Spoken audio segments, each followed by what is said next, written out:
NAPM अर्थात जन आंदोलनांचा राष्ट्रीय समन्वय यांच्या माध्यमातून आपण गेले काही आठवडे अभ्यास सत्र आयोजित करत आहोत. प्रत्येक शुक्रवारी सायंकाळी 7 वाजता आपण झूम आणि फेसबुक लाईव्ह द्वारे या पद्धतीचे अनेक अभ्यास सत्रांचे आपण आयोजन केले आहे. आज आपल्या या अभ्यास सत्रामध्ये मी आपल्या सर्वांचं स्वागत करतो. आजचा विषय आहे की भविष्यातील रोजगाराच्या संधी, आणि यासाठी आपल्याला आजचे वक्ते लाभलेले आहेत माननीय विवेकजी सावंत सर. मी सरांचा थोडक्यात परिचय करून देत आहे. सर हे MKCL चे संस्थापक आणि मेंटर आहेत. आपणाला सर्वांना त्या परिचित आहेत सर. त्याचबरोबर सरांचं शिक्षण क्षेत्रामध्ये मोठं योगदान राहिलेलं आहे आणि MKCL या कंपनीने शिक्षण, प्रशासन, सक्षमीकरण या क्षेत्रामध्ये खूप मोठं योगदान दिलेलं आहे. जशा पद्धतीनं जन आंदोलनांच्या राष्ट्रीय समन्वयानं जी भूमिका आंदोलनांच्या क्षेत्रामध्ये पार पाडली होती की जल, जंगल आणि जमीन यांच्याशी संबंधित वेगवेगळ्या माध्यमातून संघर्ष करणारे ज्या संघटना आहेत त्यांना एकत्रित आणून त्यांचा समन्वय कुठेतरी करण्याचं काम NAPMच्या माध्यमातून गेले 30 वर्ष चालू आहे. त्याच पद्धतीनं MKCL ने सुद्धा प्रशासन, शासन, विद्यापीठ आणि समाज आणि सर्व समाजातील घटक यांचं कुठेतरी एक ज्ञानाच्या क्षेत्रामध्ये समन्वय साधण्याचं खूप मोठं कार्य गेली 30 वर्ष MKCL ने केलेलं आहे. आणि या कार्याशी सर्व महाराष्ट्रातील लोक परिचित आहेत, सुपरिचित आहेत. विशेष करून माहिती तंत्रज्ञान क्षेत्र, त्याचबरोबर सक्षमीकरण, स्किल डेव्हलपमेंट, शिक्षण, प्रशासन, प्रशासनातील समन्वय या क्षेत्रामध्ये दूरगामी आणि मूलभूत काम करण्याचं एक मोठं योगदान MKCL ने दिलेलं आहे. मी विवेक सावंत सरांचं मनपूर्वक स्वागत करतो. त्याचबरोबर आजच्या या आपल्या विषयासाठी अध्यक्ष म्हणून आपलेच राष्ट्रीय समन्वयक, जन आंदोलनाच्या समन्वयाचे राष्ट्रीय समन्वयक प्राध्यापक संजय मंगो सर अध्यक्ष म्हणून या कार्यक्रमासाठी उपस्थित आहेत. सरांची सर्वांना ओळख आहे. ते सुपरिचित सामाजिक कार्यकर्ते असून अपारंपरिक ऊर्जा क्षेत्रामध्ये त्यांचं खूप मोठं काम आहे. त्याचबरोबर सर VJTI चे माजी सहयोगी अधिष्ठाता म्हणून त्यांनी काम पाहिलेलं आहे आणि मेकॅनिकल इंजिनिअरिंग विभागाचे ते विभाग प्रमुख म्हणूनही VJTI मध्ये सरांनी काम पाहिलेलं आहे. आज आपण मित्रांनो पाहतोय की ज्या पद्धतीनं अर्थव्यवस्था आपली डबघाईला आलेली आहे, आज मोठ्या प्रमाणामध्ये विस्थापित मजुरांचे प्रश्न आहेत, रोजगारांच्या संदर्भाने खूप मोठे प्रश्न आज समाजासमोर उपस्थित आहेत. अनेकांचे, लाखो लोकांचे रोजगार गेलेले आहेत.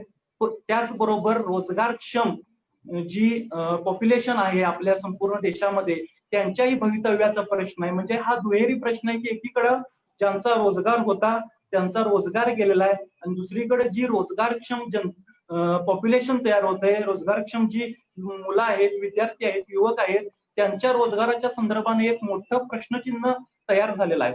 आणि प्रत्येकाला, प्रत्येक घरामध्ये आज रोजगाराचा प्रश्न आवासून उभा आहे आणि या संदर्भानं कशा पद्धतीनं त्याच्याशी डील करावं हा एक युवकांपुढे एक कळीचा प्रश्न या ठिकाणी उपस्थित आहे. म्हणून आज आपण जो विषय निवडलेला आहे आपल्या स्टडी सर्कलच्या माध्यमातून NAPMचे की तो भविष्यातील रोजगाराच्या संधी कशा पद्धतीनं असतील, कारण की प्री कोविड जग आणि पोस्ट कोविड आणि त्या संदर्भानं जे काही बदल झालेले आहेत आणि होऊ घातलेले आहेत त्या अनुषंगानं कशा पद्धतीच्या संधी आपला एक भौगोलिक, सामाजिक, सांस्कृतिक, आर्थिक रचना म्हणून, देश म्हणून, जिल्हा म्हणून, राज्य म्हणून कशा पद्धतीच्या संधी येतील त्या त्या क्षेत्राशी संबंधित असतील या संदर्भानं आज आपल्याला माननीय विवेक सावंत सर मार्गदर्शन करणार आहेत. मी आपले राष्ट्रीय समन्वयक संजय मंगो सरांना मी सूत्र माझी पुढे करतो की त्यांनी सरांची परिचय करून पुन्हा एकदा सरांना समाविष्ट करून घ्यावं. धन्यवाद.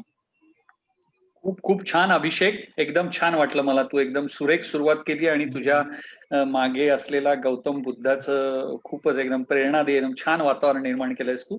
मी विवेक सावंत सरांना विनंती करतो की त्यांनी आपली विस्ताराने मांडणी करावी. एक साधारणतः मी त्यांना सांगितलंय तासभर तुम्ही बोललात तरी चालेल आणि त्याच्यानंतर आपल्याला एक अर्धा पाऊण तास तरी चर्चेला मिळावा.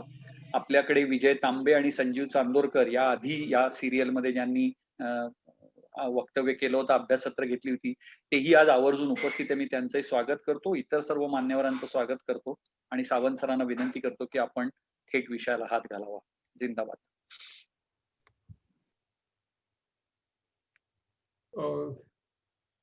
मला असं वाटतं माझ्या स्लाइड्स दिसत असाव्यात.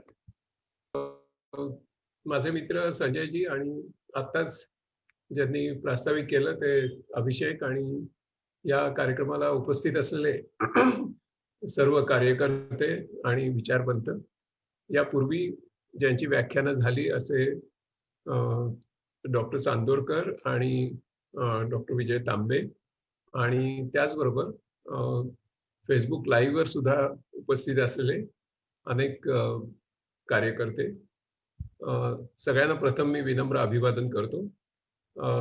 भविष्यातील रोजगारांच्या संधी यासंबंधी मला बोलण्याची विनंती संजयजींनी केली. प्रथमतः त्यांचे आभार मानतो. याचं कारण आंदोलनच्या मे, जून आणि जुलै अशा 3 अंकांमध्ये मी यासंबंधी एक लेखमाला लिहिली होती.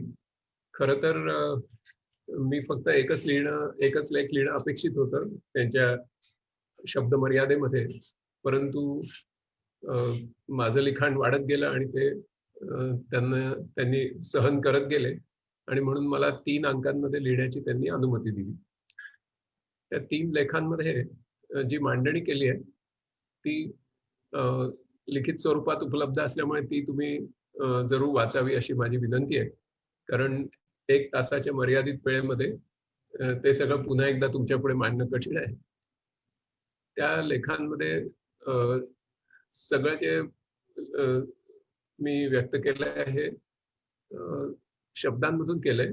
आज या माध्यमाचा फायदा घेऊन मी जास्त चित्रांचा समावेश केलेला आहे. भविष्यातील रोजगारांच्या संधी याच्याविषयी बोलत असताना मी साधारण पर्यायी रोजगारांच्या संधी असा माझा त्याच्यातला एक रोख आहे. आणि पर्याय या शब्दाची माझी अशी एक खास व्युत्पत्ती आहे.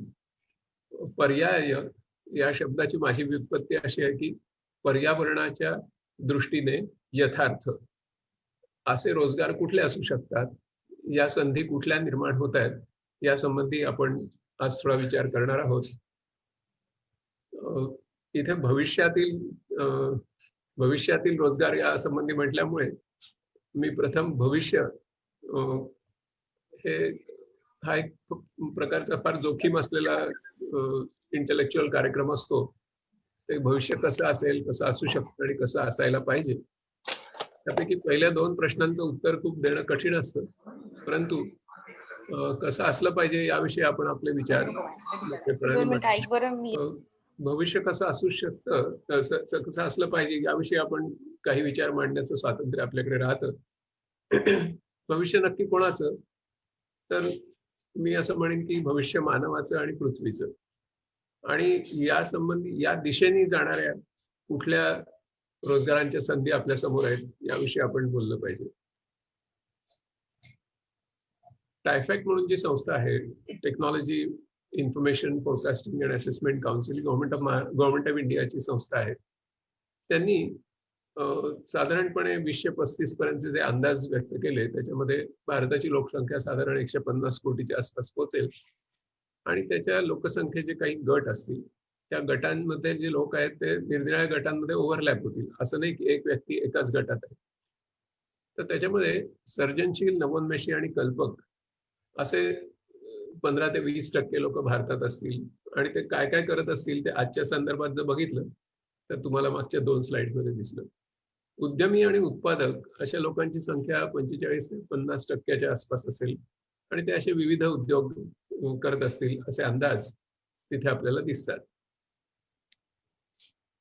तर ही निरनिराळ्या प्रकारची उत्पादनं आपल्या समोर येत आहेत.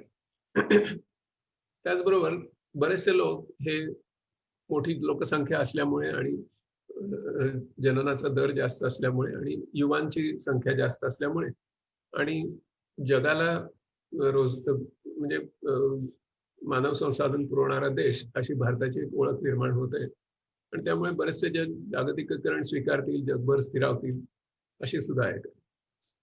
मातीशी नाळ घट्ट असलेले आणि दूरस्थ, म्हणजे त्यांच्या हातात मोबाईल फोन असेल पण ते दूर देशी राहत असतील आणि त्यांची संख्या सुद्धा 20% असू शकते. निरनिराळ्या ठिकाणी उशिरा उमलणारी मुलं ही एक मोठी युवांची संख्या या देशामध्ये निर्माण होते. आणि त्याचबरोबर शोषित, वंचित आणि पीडित तुम्ही काही करा, पण हे अंदाज असं दर्शवतात की जवळजवळ 45 ते 50% भारताची लोकसंख्या ही या प्रकारची असेल. दुसरी आणि तिसरी संधी घेणारे, पुन्हा पुन्हा वेगळा रोजगार निवडणारे, पर्यायी जीवनशैली किंवा जीवनदृष्टी बाळगणारे असे सुद्धा एक 10-15% लोक भारतात असतील. म्हणजे रोजगारांच्या किती वेगळ्या दिशा आपल्या समोर येतील आणि या संबंधीचे 6 एकसामयिक म्हणजे एकाच वेळी निर्माण होणारी आव्हानं आपल्या समोर असतील. 30 ते 40 कोटी लोकांना शिक्षण द्यायचंय, त्यांच्यासाठी मग रोजगाराची व्यवस्था करायची.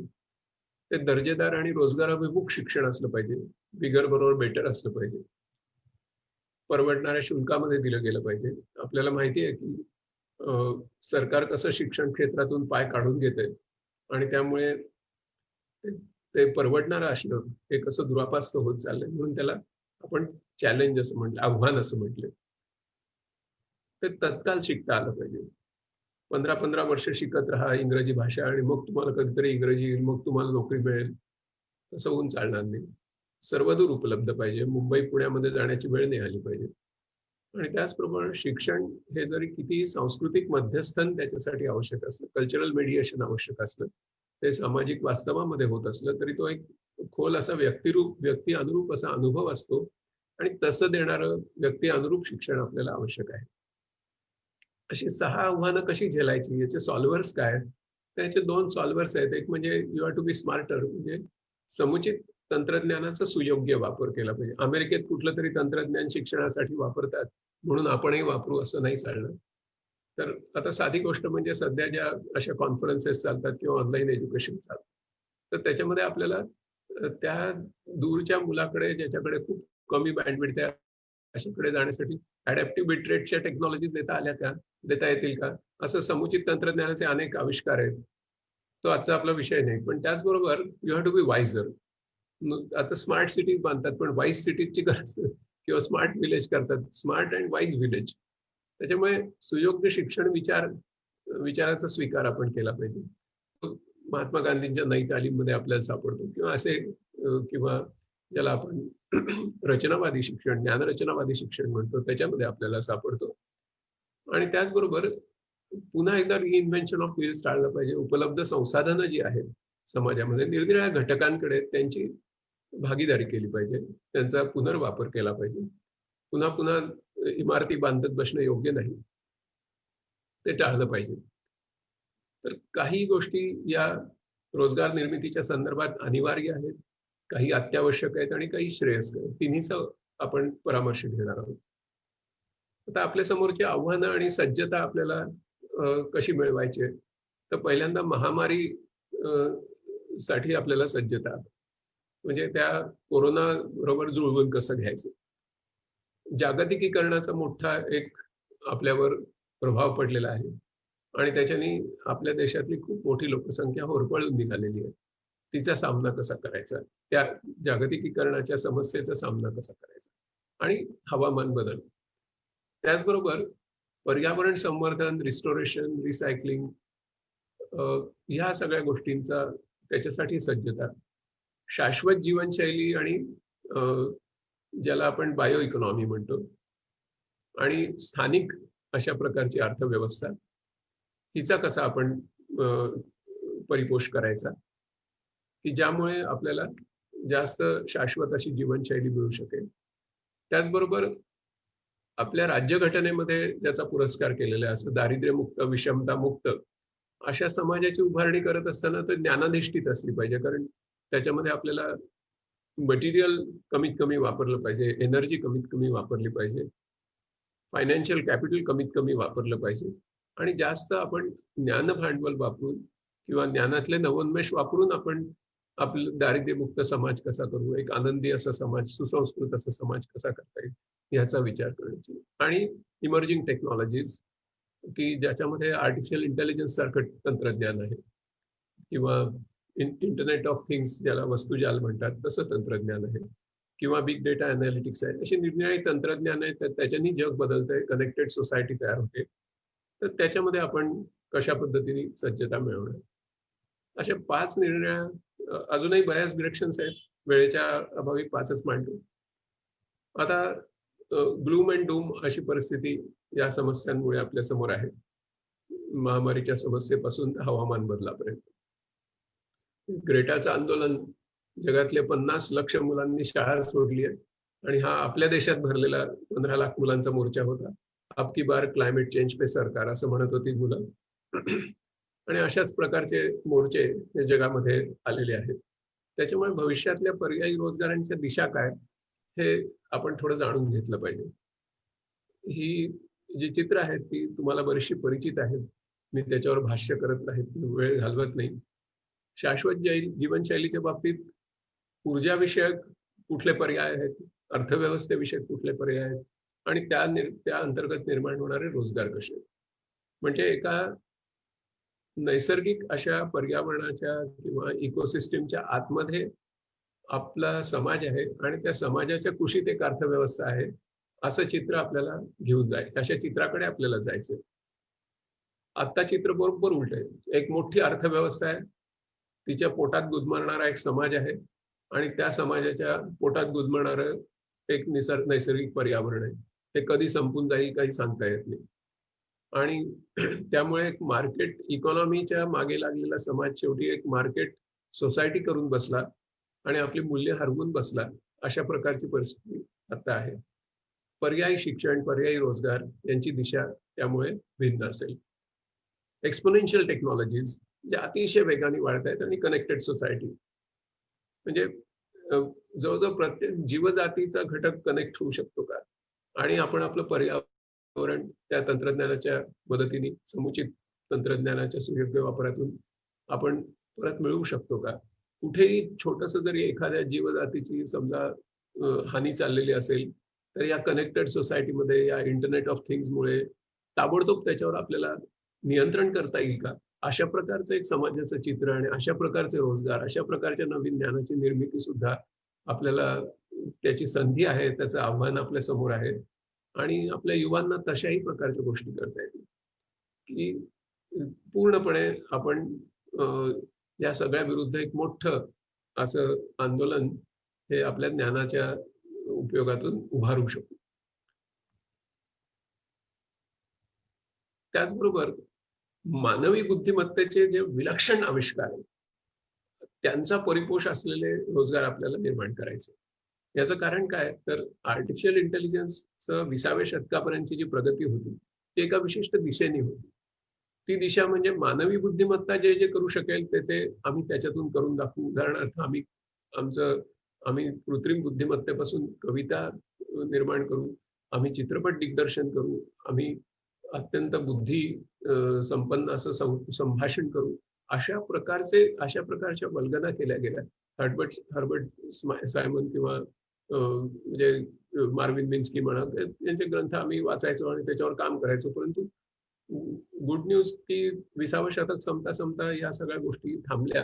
त्याची कारण मीमांसा मी साधनेच्या डॉक्टर दाभोळकर विशेषांकामध्ये केलेली आहे. 22 ऑगस्टच्या अंकामध्ये तुम्ही वाचू शकाल.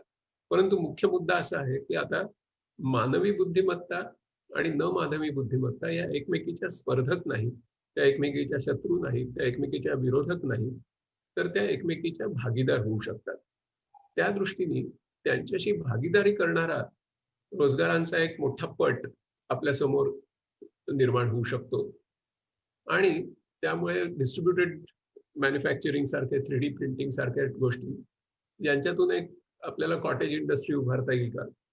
बिग डेटा अनालिटिक्सनी खूप महत्वाचे असे निर्णय हे प्रत्यक्ष मनुष्यबळ किंवा प्रत्यक्ष मटेरियल किंवा प्रत्यक्ष ऊर्जा नष्ट न करता आपल्याला अत्यंत महत्वाचे असे निर्णय घेता येतील का.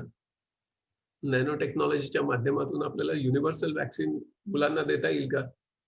असे अनेक प्रश्न हे आपल्याला समोर आहेत. सिंथेटिक बायोलॉजी आहे, जिनॉमिक्स आहे, व्हर्च्युअल रियालिटी आहे. रिअल म्हणजे आता तर अशी परिस्थिती आहे की आता आपण सगळे मीटिंगमध्ये बसलो आहोत, तर रिअल म्हणजे virtual reality is more real than the real reality, अशी परिस्थिती आता होऊन बसली. तर मग याच्यातून नव्या रोजगारांच्या काही संधी निर्माण होतात. त्याच्यामुळे ज्ञानाधिष्ठित समाजासाठी सज्ज होणं, ज्ञानाधिष्ठित अर्थव्यवस्थेसाठी सज्ज होणं आणि सातत्यपूर्ण आजीवन शिक्षणासाठी सज्ज होणं, ही पण आपल्या समोरची काही आव्हानं आहेत. महाराष्ट्राची लोकसंख्या 2035 साली 15 कोटीहून अधिक असणार आहे. आणि मग आपल्याला व्यक्ती विकास केंद्री, समाज विकास केंद्री आणि पर्यावरण विकास केंद्री अशा प्रकारच्या परिवर्तनाकडे नेणारे शिक्षण आणि रोजगार यांचा आपल्याला शोध घ्यायचा आहे. लाखो गरीब युवा आता 12वी पास झालेले आहेत आणि असे मोठ्या मोठ्या रांगा त्यांच्या लागतात पोलीसमध्ये भरती होण्यासाठी असो किंवा इतर ठिकाणी असो. त्यांचे प्रश्न काय आहेत? तर मी 12वी पास झालोय, मला लगेच नोकरी मिळेल का? स्वतःच्या पायावर उभं राहता येईल का? कॉलेज शिक्षण जरी तुम्ही मला मोफत दिलं तरी ही मुलगी म्हणते की मला ते परवडणार नाही, कारण मला घरी काहीतरी अर्थार्जन करावं लागतं कुटुंबासाठी आणि त्याच्यामुळे उच्च शिक्षण घेतानाच कमाई झाली तरच मला ते परवडण्यासारखं. त्याचबरोबर कामाचं स्वरूप आणि पदवी यांची फारकत असली तर त्याचाही काही उपयोग होत नाही, नंतर मग त्याच्यातून नोकरी मिळत नाही. तर हा मुलगा म्हणतो की सिटीत स्वस्तात सुरक्षित रूम मिळेल का? आता हे कुठून मिळणार त्याला बिचारायला? त्याला चांगला जॉब मिळेल का? पुढे अर्थपूर्ण करिअर होईल का?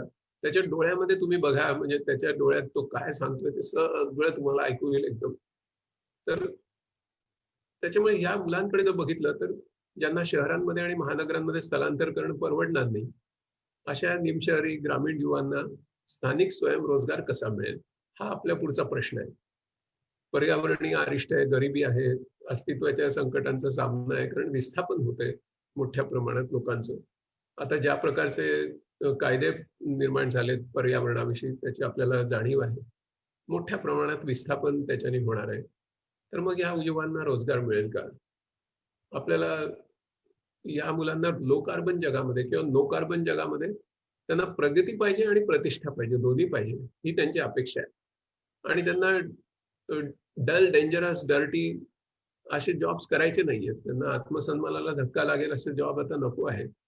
आणि कार्बनचा जिथे उद्रेक होतोय त्या ठिकाणी त्यांना जायचं नाहीये. आता ज्या प्रमाणामध्ये लोक आपल्या गावी परतले त्याच्यावरून आपल्याला त्याची काही एक प्रकारे त्याचा पुरावा मिळालेला आहे. आणि त्याच्यामुळे सामाजिक दृष्ट्या उपयुक्त, स्थानिक, रोजगार निर्मिती करणारं, संपत्ती निर्माण करणारी अशा आणि कमीत कमी संसाधन, ऊर्जा यांचा वापर करणाऱ्या उत्पादनांचा आणि उत्पादन पद्धतींचा आपल्याला शोध घेतला पाहिजे. याचं कारण प्रचलित किंवा ज्याला आपण पारंपरिक उत्पादन पद्धती म्हणतो त्याच्यामध्ये जिला आपण अप्राप्य ऊर्जा म्हणतो ती बाहेर पडते, तिचं उष्णतेमध्ये रूपांतर होतं, ज्याचा ग्लोबल वॉर्मिंगचा फटका आपल्याला बसतो आहे. त्याच्यामध्ये कचऱ्याची निर्मिती होते आणि ह्याचे ढीकच्या ढीक साठत जातात. ही पुनर्वापर क्षम नसते, कारण ती एंट्रॉपी वाढवत जाते आणि याच्या संबंधी थर्मोडायनॅमिक्स वरचे शोध लागून सुद्धा मनुष्यजात शहाणी व्हायला काही तयार नाही, अशी परिस्थिती आहे. कचऱ्यांचे मोठमोठे डोंगर आहेत. लॉस एंजेलिसला तुम्ही गेलात तर तुम्हाला बघायला मिळेल की तुम्ही कल्पनाच करू शकत नाही एवढा प्रचंड डोंगर तिथे अशा प्रकारच्या गोष्टी. कार्बन डायऑक्साईड उत्सर्जन कमी करणारी, कमी प्रदूषण करणारी आणि पर्यावरण दृष्ट्या संजीवक अशा प्रकारची ती असायला पाहिजे.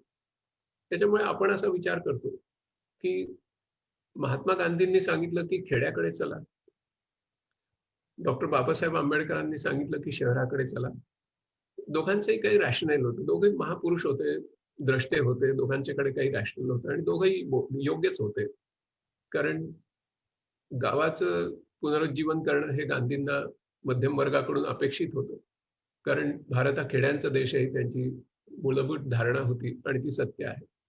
आणि गावाकडे तुझा बाप कोण आहे, तुझी जात काय, हे सगळं विचारलं जातं. त्याच्यामुळे शहराकडे गेल्यानंतर ती मुक्ती मिळू शकेल. हे डॉक्टर बाबासाहेब आंबेडकरांनी अमेरिकेमधले लोक कसे शिकागोकडे धावत जात असताना बघितलेले होते. त्याच्यामुळे दोघांची कल्पना योग्य होती. परंतु आपण गेल्या 50 वर्षामध्ये या दोघांनाही खोटं ठरवलं. एकीकडे खेडी उद्ध्वस्त झाली आणि दुसरीकडे शहरं ही बकाल झाली. त्याच्यामुळे आपल्या मुलांना याच्यापुढे ना तर शहरामध्ये काही वाव आहे, ना तर खेड्यामध्ये वाव आहे.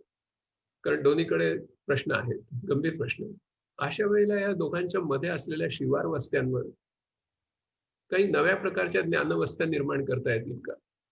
जिथे पर्यावरणाचाही समतोल राखता येईल आणि ज्ञानाचाही परिपोष करता येईल. त्याच्यामुळे शारीरिक श्रम आणि नैसर्गिक भांडवलाचा सुद्धा तिथे संवर्धन करता येईल आणि बौद्धिक श्रम करून ज्ञान भांडवलाचाही अंश आपल्याला कसा वाढवता येईल. अशा प्रकारचं काही सिंथेसिस आपल्याला करता येईल का, असा एक पर्याय आजच्या व्याख्यानामध्ये मी आपल्यासमोर मांडतो आहे. एक हात शेतीमध्ये आणि दुसरा हात संगणकावर किंवा स्मार्टफोनवर, अशा प्रकारची एक नवीन जीवनशैली आता शक्य आहे का?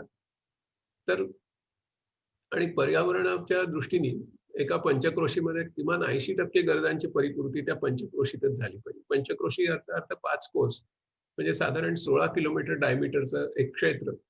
म्हणजे जर एखादा महाराष्ट्रातला मोठा जिल्हा निवडला तर त्याच्यामध्ये 10-11 पंचक्रोशी असतात. तर या क्षेत्रामध्ये एक साधारणपणे सर्व स्थानिक गरजांची परिपूर्ती करणारा एक नवा समाज आपल्याला घडवता येईल का, की ज्याच्यामध्ये वैश्विक ज्ञान स्रोतातला अत्याधुनिक असं कर्मशील ज्ञानाचा उपयोग तो करेल आणि स्थानिक व्यक्तींचे शारीरिक बौद्धिक श्रम, कच्चा माल हे वापरेल. बायोमास हा मुख्य त्याचा स्रोत असेल आणि स्थानिक उत्पादन, विपणन, विक्री वगैरे या सगळ्या गोष्टी स्थानिक राहतील. याच्यामध्ये कोणी म्हणेल की घड्याळाचे काटे उलटे फिरवताय वगैरे, अशा प्रकारची टीका याच्यामध्ये होऊ शकते. परंतु ज्या प्रकारचं पर्यावरणीय संकट उभं राहिलेलं आहे त्याच्यातून आपल्याला लक्षात येतं. कोरोनाच्या काळात फक्त जी अत्यावश्यक वस्तू, सेवा पुरवणाऱ्या गोष्टी होत्या तेवढ्याच उघड्या राहिल्या, त्याच्याने कोणीही मेलं नाही आपल्याला माहिती आहे. आणि त्याच्यामुळे अनावश्यक गोष्टी खूप झालेल्या आहेत, याची पण प्रचिती जगाला आलेली आहे. त्याच्यामुळे आपण ज्या GDPच्या व्याख्या आहेत याच्यामध्ये मागणीच वाढवत राहिली पाहिजे, अशा प्रकारच्या अर्थशास्त्राविषयी सुद्धा काही आपण प्रश्नांकित व्हायला पाहिजे. मी काही अर्थशास्त्राचा तज्ज्ञ नाही, परंतु आता नव्या जगाकडे जायला पाहिजे आणि सिव्हिलायझेशन्स कॅनॉट बी प्रोग्राम्ड. त्याच्यामुळे प्रयत्न करत राहावे लागतात, नवीन इकोसिस्टम डेव्हलप करावे लागते. आपलं गाव हेच आपलं विश्व आहे. आपल्या ज्या भौतिक गरजा आहेत त्याच्यासाठी आणि आपल्या ज्ञानविषयक सांस्कृतिक गरजांसाठी सारं विश्व हेच आपलं गाव आहे. अशा प्रकारचा एक नवीन दृष्टिकोन आपल्याला आणता येईल का? गावातले अणू शक्यतो गावातच राहतील, म्हणजे मटेरियल इकडून तिकडे मुवमेंट होणार नाही फार, पण गावातले संगणू हा एक मराठी भाषेला मी देऊ इच्छिणारा शब्द आहे, त्याला बिट्स आपण म्हणतो. तर हे बिट्स मात्र जगभर जातील, जगभरातले गावात येतील, म्हणजे ते अभिसरण अतिशय चांगलं चालेल. म्हणजे गच्च गावगाड्यामध्ये अडकलेला समाज, अशी जी पूर्वीची धारणा होती ती आपल्याला नष्ट करता येईल. त्याच्यामुळे असं स्थानिक आणि जागतिक अशा प्रकारचं एक ग्लोकल अशा प्रकारच्या सिव्हिलायझेशन किंवा सभ्यतेचा, संस्कृतीचा आपल्याला विचार करता येईल का? गावात आणि शिवारात राहून आपल्याला डिजिटल माध्यमातून काही सेवा पुरवता येतील का? आणि याच्यासाठी मुख्य म्हणजे ज्या काही 20% गरजा आहेत त्याच्यासाठी चलन कसं मिळवायचं, त्याच्यासाठी विनिमय कसा करायचा आणि आधुनिक जगातलं सर्जनशील अस्तित्वाचं समाधान या मुलीला कसं मिळालं पाहिजे. तिला कोणी म्हणता कामा नये की गावात राहतेस म्हणजे तू मागास आहे, शहरातले पुढारलेले असतात वगैरे. हे अशी अनिष्ट वर्गवारी कालबाह्य ठरवली पाहिजे. त्याच्यामुळे आपल्याला लो कार्बन किंवा नो कार्बन यांचा एक रुर्बन अशा जीवनशैलीचा अंगीकार करून त्याच्याशी सुसंगत असे रोजगार आपल्याला निर्माण करता येतील का, असा याच्यातला विचार मुख्य म्हणजे आहे.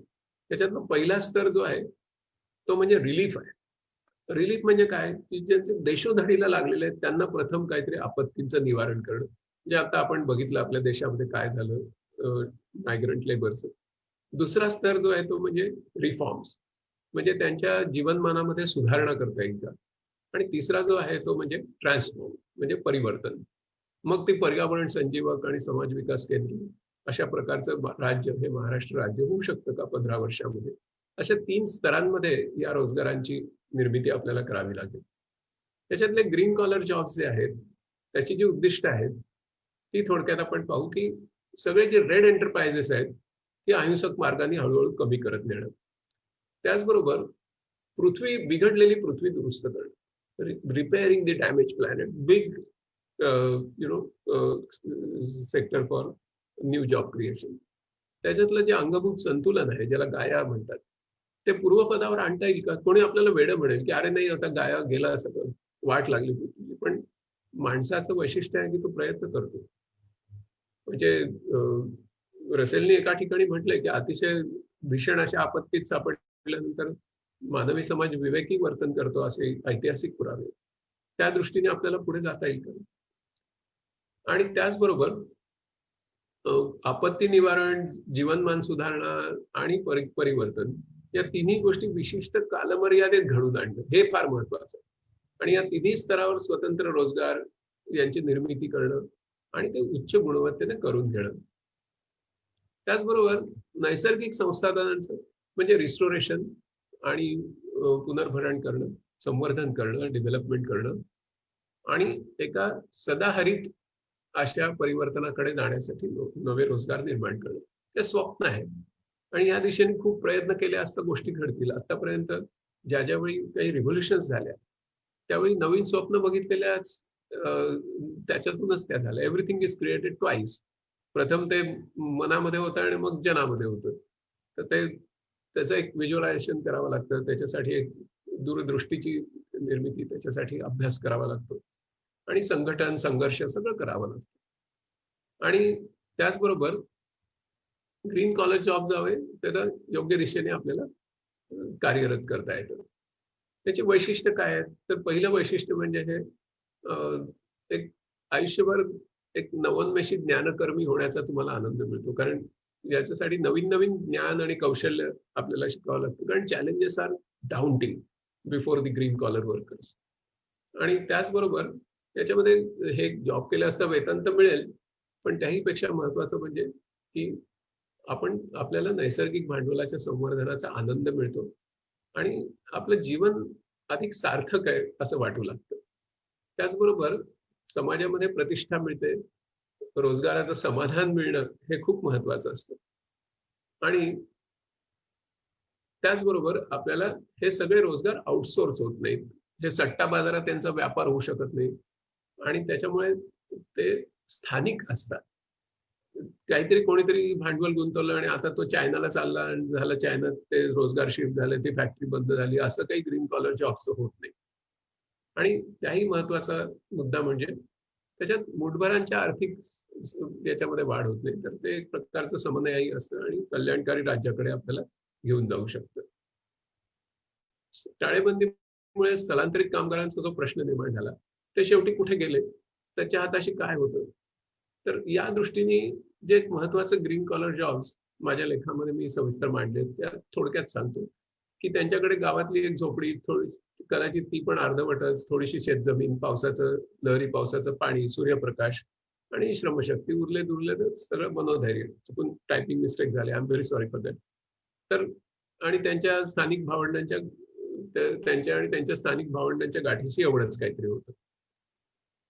आणि तरीही ते गावाकडेच गेले.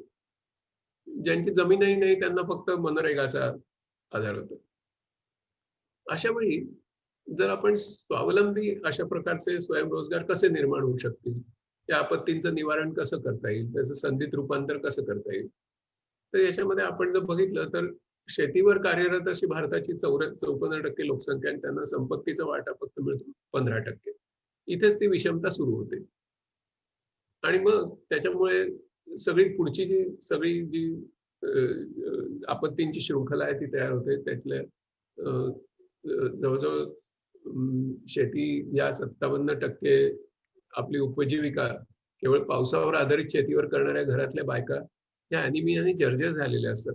म्हणजे त्या अतिशय मरणासन्न असं जीवन जगत असतात. त्याचा आपण कधीही फारसा विचार करत नाही. त्याच्यावर श्रीयुत अशोक बंग आणि निरंजना मारू यांनी वर्ध्याच्या चेतना विकासमध्ये काही चांगले प्रयोग केले. मी कित्येक वर्ष त्याचा अभ्यास करतोय आणि त्याच्यावर आधारित एक मोठी टेलिव्हिजन मालिका मी तयार केली आणि ती खूप लोकप्रिय झाली. त्या मालिकेचं नाव होतं आम्ही बी घडलो. एक MPSC करायला पुण्यात आलेला मुलगा आणि गावाकडे राहिलेली त्याची प्रेयसी, तर ती संजीवक शेती करण्यासाठी कशी प्रवृत्त होते, गाव कसं हळूहळू संजीवक शेतीकडे जातं, आणि MPSC करायसाठी पुण्यामध्ये गेलेला मिल्या हा अखेर शेवटी गावामध्ये कसा परत येतो, याची ती स्टोरी जरी असली तरीही त्याच्यामध्ये सर्व वैज्ञानिक गोष्टी व्यवस्थित मांडलेल्या आहेत. आणि याच्यावर आता काही चांगले शैक्षणिक अभ्यासक्रम त्याच्यात तयार होत आहेत. त्याच्यामध्ये 26 इलेक्टिव्ह आहेत. इतक्या निरनिराळ्या जॉब रोल्स आहेत की 26 इलेक्टिव्ह मला त्या अभ्यासक्रमामध्ये तयार करावे लागेल.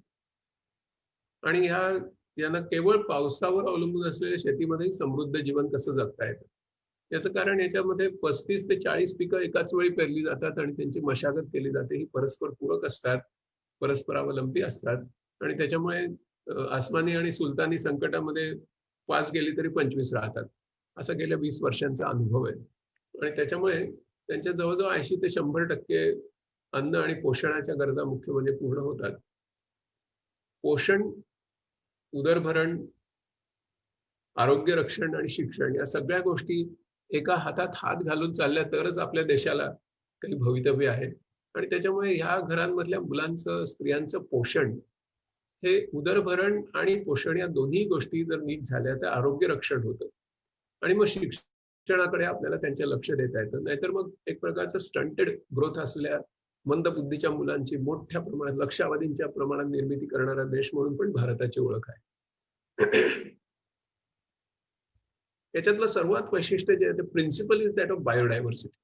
आपल्या देशामध्ये एक देश एक सगळं, एक देश एक कायदा, एक देश एक काय नीती, अशा प्रकारच्या चुकीच्या दिशेने आपण चाललेलो आहोत.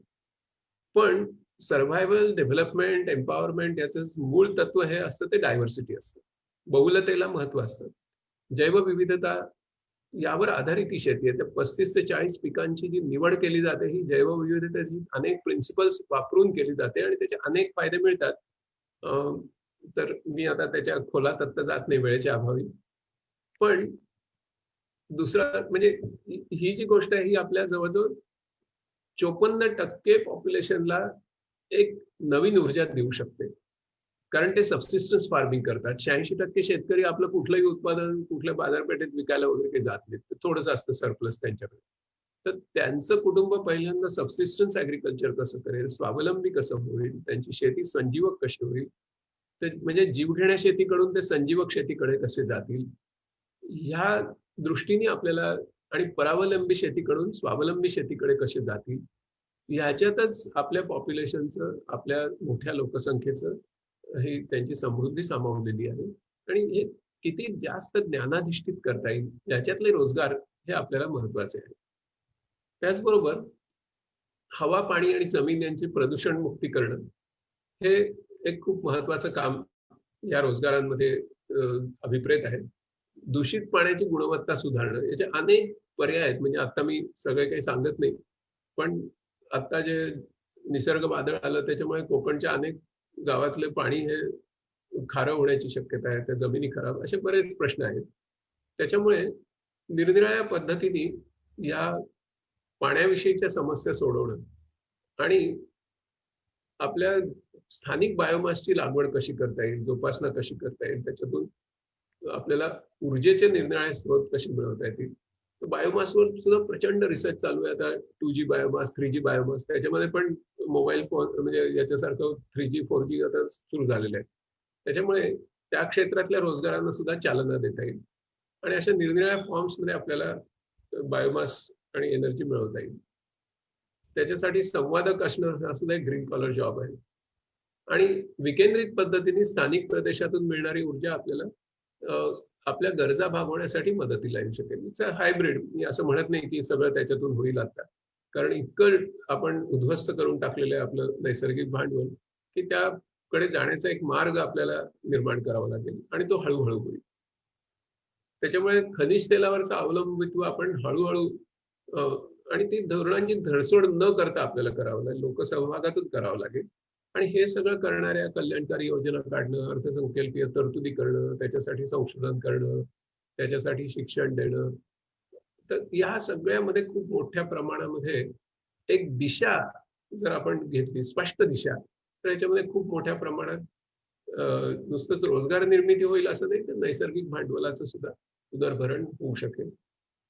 त्याचबरोबर पर्यावरणाचं रक्षण होईल, ऊर्जा स्वराज्य निर्माण होईल, असे अनेक घटक त्याच्यामध्ये आहेत. सुपीक जमीन वाहून जाणं, महापूर, भूस्खलन, जीवित मालमत्ता हानी, ही सगळी गोष्ट आपल्याला, डेझर्टिफिकेशन, या सगळ्या गोष्टी आपल्याला कल्पना आहेत. तर त्याच्यामुळे आपल्याला मृदा ही आपली सुधारणं आणि पाणलोट व्यवस्थापन करणं मोठा एक मोठा जॉब सेक्टर आहे. आणि आता आता शेतकऱ्यांना मृदेचं महत्व पटू लागलंय, त्याच्यातल्या सॉइल कार्बनचं महत्व पटू लागलंय. आम्ही ज्या वेळेला सॉइल कार्बन टेस्टिंग हे नवीन किट तयार केलं आणि ते त्याचा प्रसार करायला लागलो, तर पाणी फाउंडेशनच्या कामामध्ये झालेल्या सर्व खेड्यातल्या लोकांनी त्या किटचा स्वीकार केला आणि ते त्याच्याविषयी जागरूक झाले की आपली सॉइल ही कशी असली पाहिजे, त्याची 8 महत्वाची तत्व कुठली, त्याविषयी ते जागरूक झाले आणि त्याच्यामुळे खूप मुलांना ते करण्यासाठी रोजगार मिळाला. त्याचबरोबर आपल्याला माहिती आहे की पश्चिम महाराष्ट्रामध्ये मोठ्या प्रमाणात, याच्यामध्ये महाराष्ट्रामध्ये अनेक धरणं बांधली गेली आणि ती पूर्ववाहिनी नद्या त्यांनी पश्चिम वाहिनी करून कोकणामार्गे ते पाणी आपण समुद्रात ढकलतो ऊर्जा निर्मितीसाठी. तर आता ऊर्जेचे अनेक निरनिराळे पर्याय उपलब्ध झालेले आहेत. त्याच्यामुळे या नद्या आपल्याला पूर्ववाहिनी केल्या तर महाराष्ट्रातल्या जवळजवळ 45 तालुक्यांमधली लक्षावधी हेक्टर जमीन ही तिला प्रोटेक्टिव्ह इरिगेशन मिळू शकेल. आणि म्हणता म्हणता महाराष्ट्रातला जो माणदेश म्हणतो आपण, म्हणजे सातारा, सांगली आणि सोलापूर या जिल्ह्यांमधला प्रचंड दुष्काळी प्रदेश, ज्याला माण वगैरे तालुके आपल्याला माहिती आहेत, आणि याच्यामध्ये 13 नद्या येतात छोट्या छोट्या.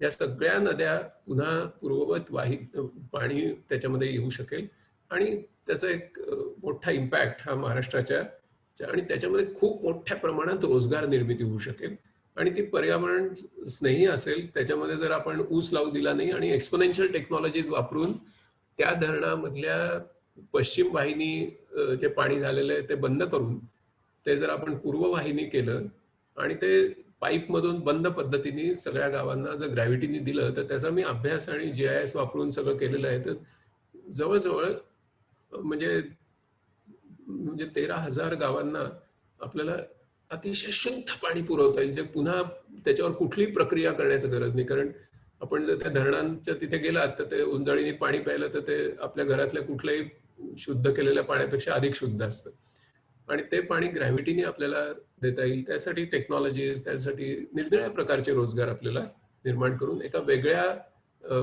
दिशेने जाता येईल. तसंच नॅनो टेक्नॉलॉजी वापरून हे वॉटर फिल्टर आम्ही डिझाईन केले आणि हे आम्ही देतो ऊसतोडणी कामगारांना. तर त्यांचा मोठा सगळा खर्च आरोग्य, वनहक्क व्यवस्थापनामध्ये आपल्याला, तसंच निराळ्या प्रकारच्या मत्स्यपालन, आता याच्यामध्ये सुद्धा फार महत्वाच्या गोष्टी आहेत की कुठेतरी आपण एकदम बंधारा बांधून टाकतो, खालचं सगळं मत्स्यपालन हे म्हणजे त्याची इकॉलॉजीज डिस्टर्ब करतो. असे बरेच गोष्टी आहेत वाईल्ड लाईफमध्ये आहेत, किंवा रेंजर किंवा वाईल्ड लाईफ बायोलॉजिस्ट ही मुलांसाठी खूप नवीन करिअर्स आहेत. मरीन, नंतर पत्रकारितेची करिअर्स, पर्यावरणाची त्याच्यातले कायद्यांची संबंधीची करिअर्स, माहितीचं व्यवस्थापन, इको पर्यटन, नंतर जलस्रोतांचं हे, नंतर कचरा व्यवस्थापन आणि खत निर्मिती, ही खूप मोठी रोजगारांच्या संधी याच्यामध्ये आहेत. आणि याचं सुदैवाने विज्ञान प्रगत होत आहे. मलनिस्सारण, नंतर औद्योगिक प्रदूषणाचं निवारण आणि निर्मूलन, म्हणजे वेगळ्या प्रोसेसेस शोधून काढणं आणि त्या इन्स्टिट्यूशनलाइज करणं, हे पण एक मोठं काम आता सिव्हिलायझेशननीच तयार करून ठेवलेलं आहे. आणि पुन्हा अशा कचऱ्याची निर्मिती होणार नाही यासाठी प्रयत्न करणं. नंतर शहरी शेती, त्याचबरोबर आपत्ती व्यवस्थापन, पर्यावरणीय आपत्ती व्यवस्थापन, हे तर मला आता वाटतं की अख्खं गव्हर्नमेंट आता फक्त आपत्ती व्यवस्थापनाचंच राहणार आहे. त्याच्यामुळे गावांना गावांचे प्रश्न स्वतःचे स्वतः सोडवायला लागणार आहेत आणि शासन संस्था ही बहुतेक फक्त आपत्ती व्यवस्थापन संस्था म्हणून राहील की काय, अशी परिस्थिती आहे. मग ते महामारीची आपत्ती असो, नाहीतर या पर्यावरणीय वेगवेगळ्या आपत्ती असो. त्याच्यामुळे या अशा निरनिराळ्या फ्युजन करणं, रियूज करणं, रिसायकलिंग करणं, परसबागांची उभारणी, असे कितीतरी रोजगार हे तुम्हाला याच्यामध्ये, नंतर केमिकल आणि मटेरियलचं विश्लेषण करणं, ग्रीन टाउनशिपचं नियोजन, रिस्टोरेशन. आता हे रिस्टोरेशनचे जे प्रोजेक्ट आम्ही करतो ते म्हणजे फॉर एक्झाम्पल आता दरा चिंचोरा जर तुम्ही बघितलं म्हणजे नंदुरबार मधलं आदिवासी भागातलं, तर अक्षरशः अतिशय छोट्याशा इंटरव्हेन्शननी अक्षरशः तिथे कायापालट झालेलं आपल्याला दिसेल आणि उपजीविकेची अनेक साधनं लोकांना निर्माण झाल्यामुळे रिव्हर्स मायग्रेशन होताना दिसेल. तर उनबदेवचं जे गरम पाण्याचे झरे आहेत त्याच्या जवळच हे गाव आहे आणि त्याच्यातलं झालेलं परिवर्तन हे विलक्षण आहे. त्याच्यामध्ये आम्ही CFR ज्याला आपण कम्युनिटी फॉरेस्ट राईट्स ऍक्टचं इम्प्लिमेंटेशन केलं, त्यासाठी सॉफ्टवेअरची निर्मिती केली, ते महाराष्ट्र शासनाला फ्री दिलं. मध्य प्रदेश शासनाने आता 23,000 आदिवासींना वन हक्क दिले ते सॉफ्टवेअर वापरून आणि देशातली अनेक राज्य सरकार आता ते MKCLचं सॉफ्टवेअर घेत आहेत. परंतु ते केल्यानंतर काय करायचं, कम्युनिटी फॉरेस्ट राईट आल्या, आता पुढे काय, तर ते व्यवस्थापन आणि रिस्टोरेशन हे खूप महत्वाच्या गोष्टी आहेत. तर अशी अनेक क्षेत्र ही आपल्याला रिक्लेमेशनची, ग्रीन आर्किटेक्चर, ग्रीन प्लंबिंग ही दिसू शकतात. आणि त्याचबरोबर रूफ डिझायनिंग की ज्याच्यामधून आपल्याला पाण्याचं व्यवस्थापन नीट करता येईल, इंटिरियर डिझायनिंग, लँडस्केप डिझायनिंग, असे अनेक क्षेत्र तुम्हाला. आणि हे असे विविध जॉब्स आहेत. त्याच्यामध्ये सोईंग एक्सपर्ट आहे, म्हणजे आता नुसतं बीज एवढा एकच क्षेत्र घेतलं तरी खूप रोजगार त्याच्यामध्ये आहेत. ते आपण कशा पद्धतीने करतो याच्यावर खूप अवलंबून आहे. त्याच्यात ज्ञानाचा आविष्कार करतो की नाही हे महत्वाचं आहे. तर हे मुद्दाम मी तुमच्या समोर क्विकली अशा काही इमेजेस दाखवतोय. यानंतर स्लाइड्स तुम्हाला मी शेअर करीन, म्हणजे तुम्हाला नंतर शांत चित्ताने बघता येतील, कारण वेळेची मर्यादा नाही तर उल्लंघन होण्याची शक्यता आहे. तर असे निरनिराळे रोजगार, हे पर्यायी रोजगार आपल्याला समोर एक एक स्लाइड मध्ये दिसत आहेत. आपण क्विकली वाचू शकता. मी विशेष बोलण्याची गरज आहे असं नाही, कारण ती चित्र जी आहेत ती अतिशय स्पष्ट मी गोळा केलेली आहेत.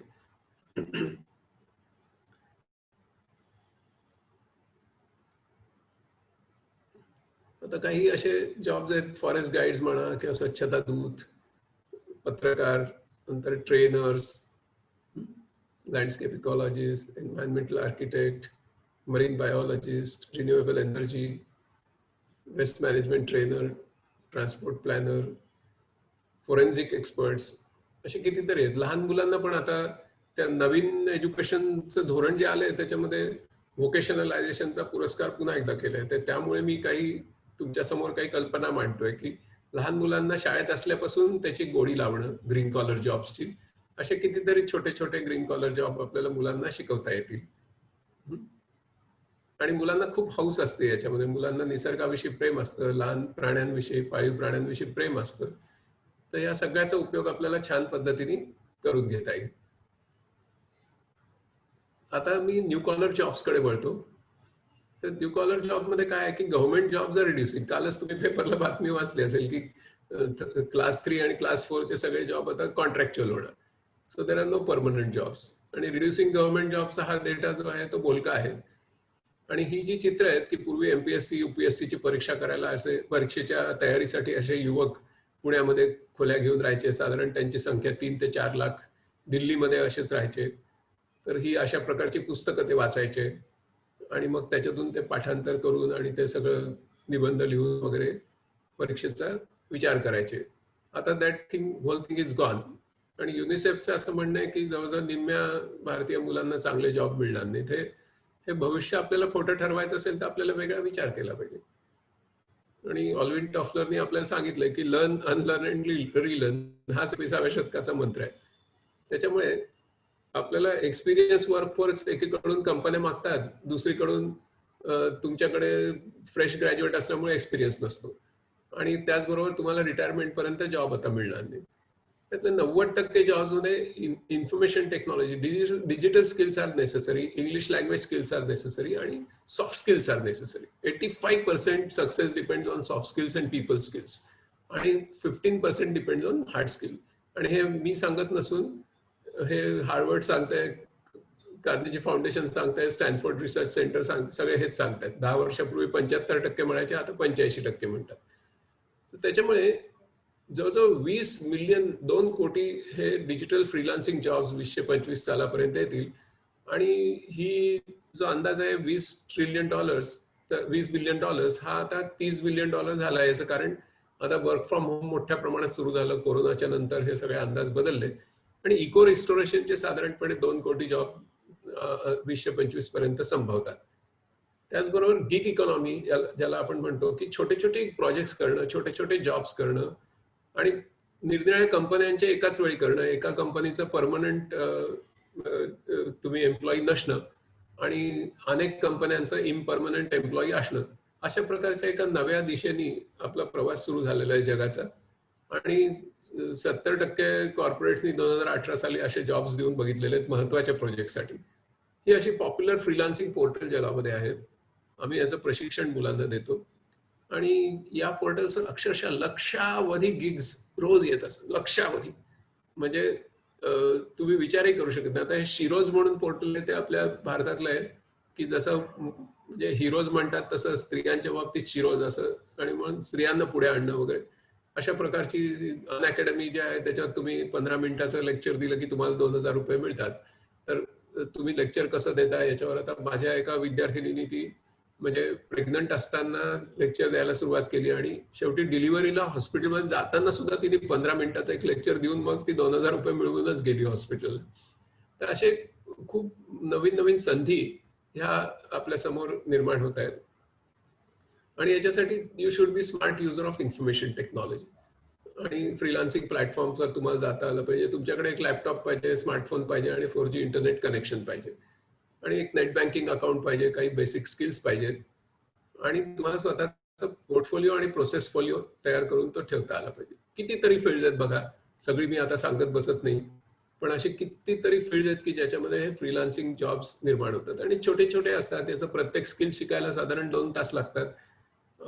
म्हणजे आंदोलनमध्ये मी ज्यावेळी 3रा लेख लिहिला त्याच्यामध्ये मी जवळजवळ 200 जॉब्स रोल्स त्याच्यामध्ये यादी पद्धतीने दिलेले आहेत. आणि तर अशा कितीतरी गोष्टी आहेत. त्याच्यामध्ये तुम्ही तुमचं अकाउंट क्रिएट करता फ्रीलान्सिंग प्लॅटफॉर्मवर, मग तुम्ही तुमची अट्रॅक्टिव्ह प्रोफाईल आणि पोर्टफोलिओ ठेवता की मी काय काय करू शकतो, माझे स्किल्स काय आहेत. मग तुम्हाला प्रोजेक्ट सर्च करता येतात. प्रोजेक्ट सर्च केल्यानंतर तुम्ही बीड करू शकता. मग तुम्ही क्लायंटकडून तो प्रोजेक्ट अवॉर्ड करून घेता. मग त्याचे सगळे माइलस्टोन ठरवता, किती तारखेला डिलिव्हरी करणार वगैरे वगैरे, आणि मग तुम्ही तो वेळच्या वेळी तुम्ही डिलिव्हर करायला सुरुवात करता. आणि त्यासाठी तुम्ही जी टूल्स वापरता ती जवळजवळ सगळी ओपन सोर्स फ्रीलान्स टूल्स आहेत आणि त्यांनी बायरनी तुमची हे अप्रूव्ह केली की तुम्हाला नेट बँकिंग याच्यामध्ये पैसे मिळतात. त्याच्यात फसवणूक होत नाही आणि तुम्हाला तो रेटिंग देतो, फीडबॅक देतो. अशा प्रकारची ही प्रक्रिया आहे. एक नवीनच जॉबचं क्षेत्र निर्माण झालं आणि जगातले अक्षरशः लक्षावधी लोक आणि मोठ्या प्रमाणात भारतीय याच्यामध्ये प्रवेश करत आहेत. फिलिपिनो मुलं याच्यामध्ये पुढे आहेत, थायलंडमधली मुलं पुढे आहेत. ज्या देशांमध्ये नोकऱ्या फारशा मिळत नाहीत अशा देशांमधली मुलं ही याच्यामध्ये पुढे जात आहेत. आणि तुम्हाला कशा पद्धतीने पेमेंट मिळतं, कशामुळे सर्वात जास्त तुमच्या पेमेंटवर परिणाम होतो, तर हे इथे आपल्याला दिसतंय की तुमचा ऑनलाईन पोर्टफोलिओ किती चांगला आहे याला महत्व असतं. तर नंतर याचे निरनिराळे मोड्स आहेत की तुम्ही वर्क मिळतं कसं, फिनिश कसं करता आणि सबमिट कसं करता. तर आता billing specialist, book keeper, GST return filing, आणि तुम्हाला दिसतंय की साधारण पैसे कसे मिळतात आणि किती जॉब्स उपलब्ध आहेत. आता मी हे प्रेझेंटेशन तुमच्यासाठी करण्यासाठी परवा बसलो होतो, त्यावेळी मी शोधलं तर मला त्यावेळी त्या क्षणी 75,000+ जॉब्स दिसत होते या रोलसाठी. किंवा फॉर्म डिझायनरसाठी मी बसलो तर आता गुगल फॉर्मचं नुसतं वेळच आलेलं आहे आणि फॉर्म्स तयार करून देण्याच्यासाठी त्या क्षणी 1,20,000 जॉब्स होते आणि साधारण एक फॉर्म तयार केला की $150 मिळतात. इमेज असिस्टेड डेटा एंट्रीचं अशीच परिस्थिती होती. तर त्याच्यामुळे तुम्ही जर बघितलं तर आता लँग्वेज ट्रान्सलेशन्स किंवा ट्रान्सक्रिप्ट रायटर, लोगो डिझायनर. आता लोगो डिझाईन करायचं म्हणजे काय करायचं, तर त्याच्या बऱ्याचशा साईट्स असतात. त्याच्यावरून तुम्ही सगळं ॲबिनिशिओ काम करायचं नसतं, राईट फ्रॉम स्क्रॅच करण्याची गरज नसेल. अनेक लोगोज तुम्हाला मिळतात, ते फक्त अजून थोडेसे इम्प्रूव्ह करायचे, कस्टमाइज करायचे आणि मग ते सबमिट करायचे. अशा प्रकारचं एक कार्यसंस्कृती इथे असते. युट्यूबचे थंबनेल आर्टिस्ट हे एक रोल आहे. जिफ ॲनिमेशन्स करून द्यायची, video, websites, Excel template, video testimonials, proof reader. Voice over आर्टिस्टना खूप मोठी डिमांड आहे, कारण सगळ्यांना युट्यूब व्हिडिओ करायचे असतात आणि त्यांचे आवाज काही चांगले नसतात. अशा लोकांना व्हॉइस ओव्हर आर्टिस्ट कामी येतात आणि म्हणजे शब्दागणिक किंवा सेकंदागणिक पण पैसे घेतात. तर इतकी तिथे चलती असते. स्क्रिप्ट रायटर्स म्हणजे आर्ट्स वगैरेच्या विद्यार्थिनी असतील तर त्यांना त्याच्यामध्ये चांगला स्कोप मिळू शकतो. Story boarding, 2D animations. आणि या 2D ॲनिमेशन्स करण्यासाठी तुम्ही आर्टिस्टच असायला पाहिजे असं नाही. आता अनेक टूल्स निघाले आहेत की ज्याच्यामध्ये नॉन आर्टिस्ट लोक सुद्धा आर्टिस्टिक क्रिएशन्स बऱ्यापैकी करू शकतात. याच्या सगळ्या या टूल्सच्या मागे मोठ्या प्रमाणात आर्टिफिशियल इंटेलिजन्स वापरलेला असतो आणि तो तुमच्यासाठी काम करतो. व्हिडिओ कलर करेक्शन्स नुसते आता वॉल डिकॅल ही तर एक मोठी संस्कृतीच निर्माण झाली आहे. अनेकांच्या घरी आणि ऑफिसेसमध्ये आपण बघतो. तर वॉल डिकॅलच्या साईटवर तुम्ही नवीन नवीन डिझाईन्स, आता भारतीय पद्धतीची डिझाईन्स टाकू शकता. भारतीय संस्कृतीमधून जी कला विकसित झाली त्याचे नमुने तिथे देऊ शकता. तर असे कितीतरी मी तुम्हाला सांगू शकेन. म्हणजे 3D प्रिंटिंग मधली technicians, flex designers, IoT application designer. आणि तुमचा जास्त वेळ जाऊ नये म्हणून मी इथे वर्ड क्लाउड तयार केला. हा सुद्धा मी एक ऍप वापरूनच तयार केलाय तुमच्यासाठी, की तुम्ही त्याच्यात बघतच राहा आणि किती किती किती रोल दिसतात ते तुम्हाला दिसत राहतील. म्हणजे तुमचा अधिक वेळ न घेता तुम्हाला जास्त काही दाखवता यावं म्हणून आता ही टूल्स आहेत सगळी. आता या टूल्सच्या साह्याने तुम्ही काय काय काय काय करू शकता. आता तुम्हाला डावीकडे थंकेबल म्हणून टूल दिसत असेल, तर थंकेबल वापरून तुम्ही सुंदर मोबाईल ऍप्स डिझाईन करू शकता, प्रोग्रॅमर नसलात तरी. किंवा तिथे खाली डावीकडे तुम्हाला ल्युमेन 5 म्हणून टूल दिसतंय, ते वापरून तुम्ही एक दिलेल्या विषयावरचा उत्कृष्ट व्हिडिओ आपोआप प्रोड्यूस करून तुमच्या समोर येतो. सगळ्या नेटवर सर्च करून जे काही बेस्ट आहे ते शोधतो आणि तुम्हाला तुमचा व्हिडिओ तयार करून देतो. मग तो थोडासा फिनिश केला की काम संपतं. आता हे इनव्हॉइसली म्हणून टूल आहे. तुम्ही इनव्हॉइस जनरेट करू शकता आणि इनव्हॉइसेस जनरेट करण्यासाठी पर इनव्हॉइस पैसे मिळू शकतात. प्रोटोआयओ टूलमध्ये तुम्ही चांगली मोबाईल ऍप्स डिझाईन करू शकता आणि त्याचं प्रोटोटाईप करून प्रत्यक्ष प्रोग्रामिंग न करता, प्रत्यक्ष ऍप न करता, अगदी ऍप सारखं ऍप दिसेल असं प्रोटोटाईप करून कस्टमरला चकित करून टाकू शकता. विक्स ही जी साईट दिसते तुम्हाला खाली, तर विक्स मधून तुम्ही 15-15, 20-20 मिनिटात उत्कृष्ट वेबसाईट करून देऊ शकता.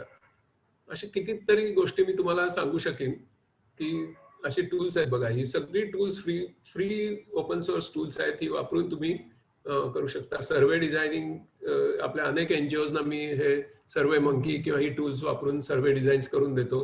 5-5, 10-10 मिनिटांमध्ये कामं संपतात. असे कितीतरी गोष्टी, केवढे तरी रोल्स आहेत बघा. मी या स्लाइड नुसत्या पुढे पुढे नेतोय कारण आपल्यावर वेळेची मर्यादा आहे.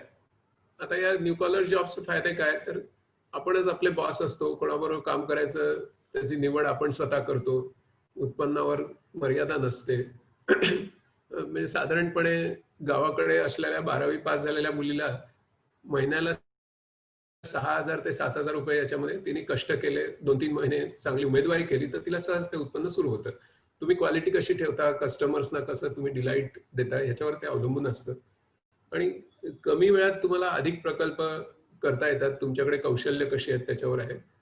तुमची जात पात, जमीन जुमला, धर्म, लिंग, तुम्ही गोरे आहे का काळे, तुमच्या बँकेत किती शिल्लक आहे, तुमच्याकडे पासपोर्ट आहे की नाही, तुमचा देश कुठला आहे, कोणी काहीही विचारत नाही. याच्यामध्ये फक्त कौशल्य, तुमचं क्वालिफिकेशन, डिग्री, कुठल्या विद्यापीठातून केले, किती पर्सेंटेज मार्क मिळाले, कोणी काही विचारत नाही.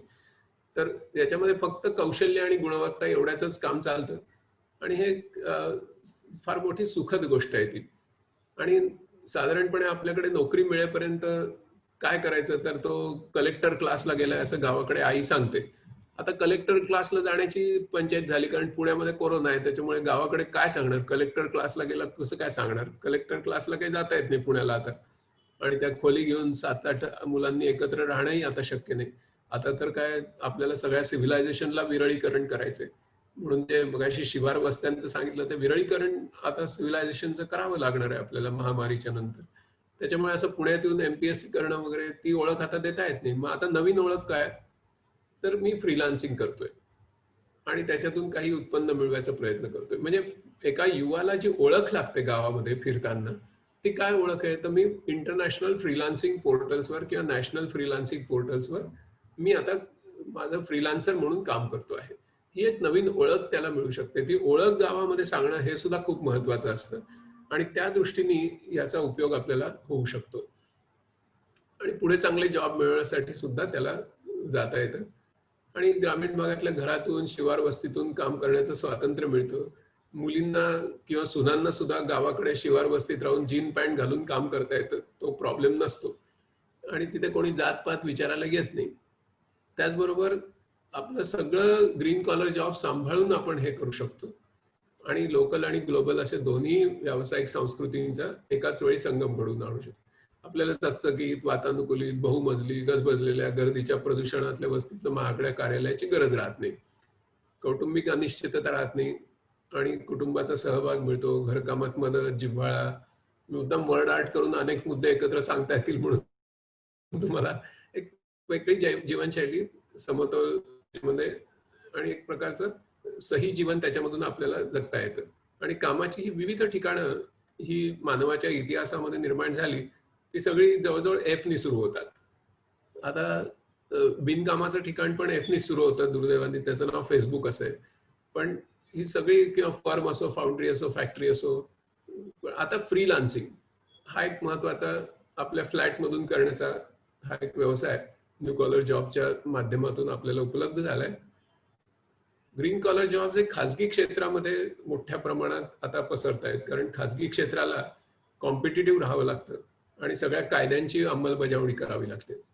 आणि त्याचबरोबर आता पर्यावरण विषयक जागृतीमुळे ग्रीन प्रॉडक्ट्स आणि ग्रीन सर्व्हिसेस याचा खरेदीचा लोकांचं प्राधान्य द्यायला सुरुवात झाली आहे. आणि त्याचबरोबर त्याचे वेस्टर्न हे ते विघटन स्वतःच्या घरच्या घरीच करा असे महानगरपालिकांचे रूल्स येत आहेत.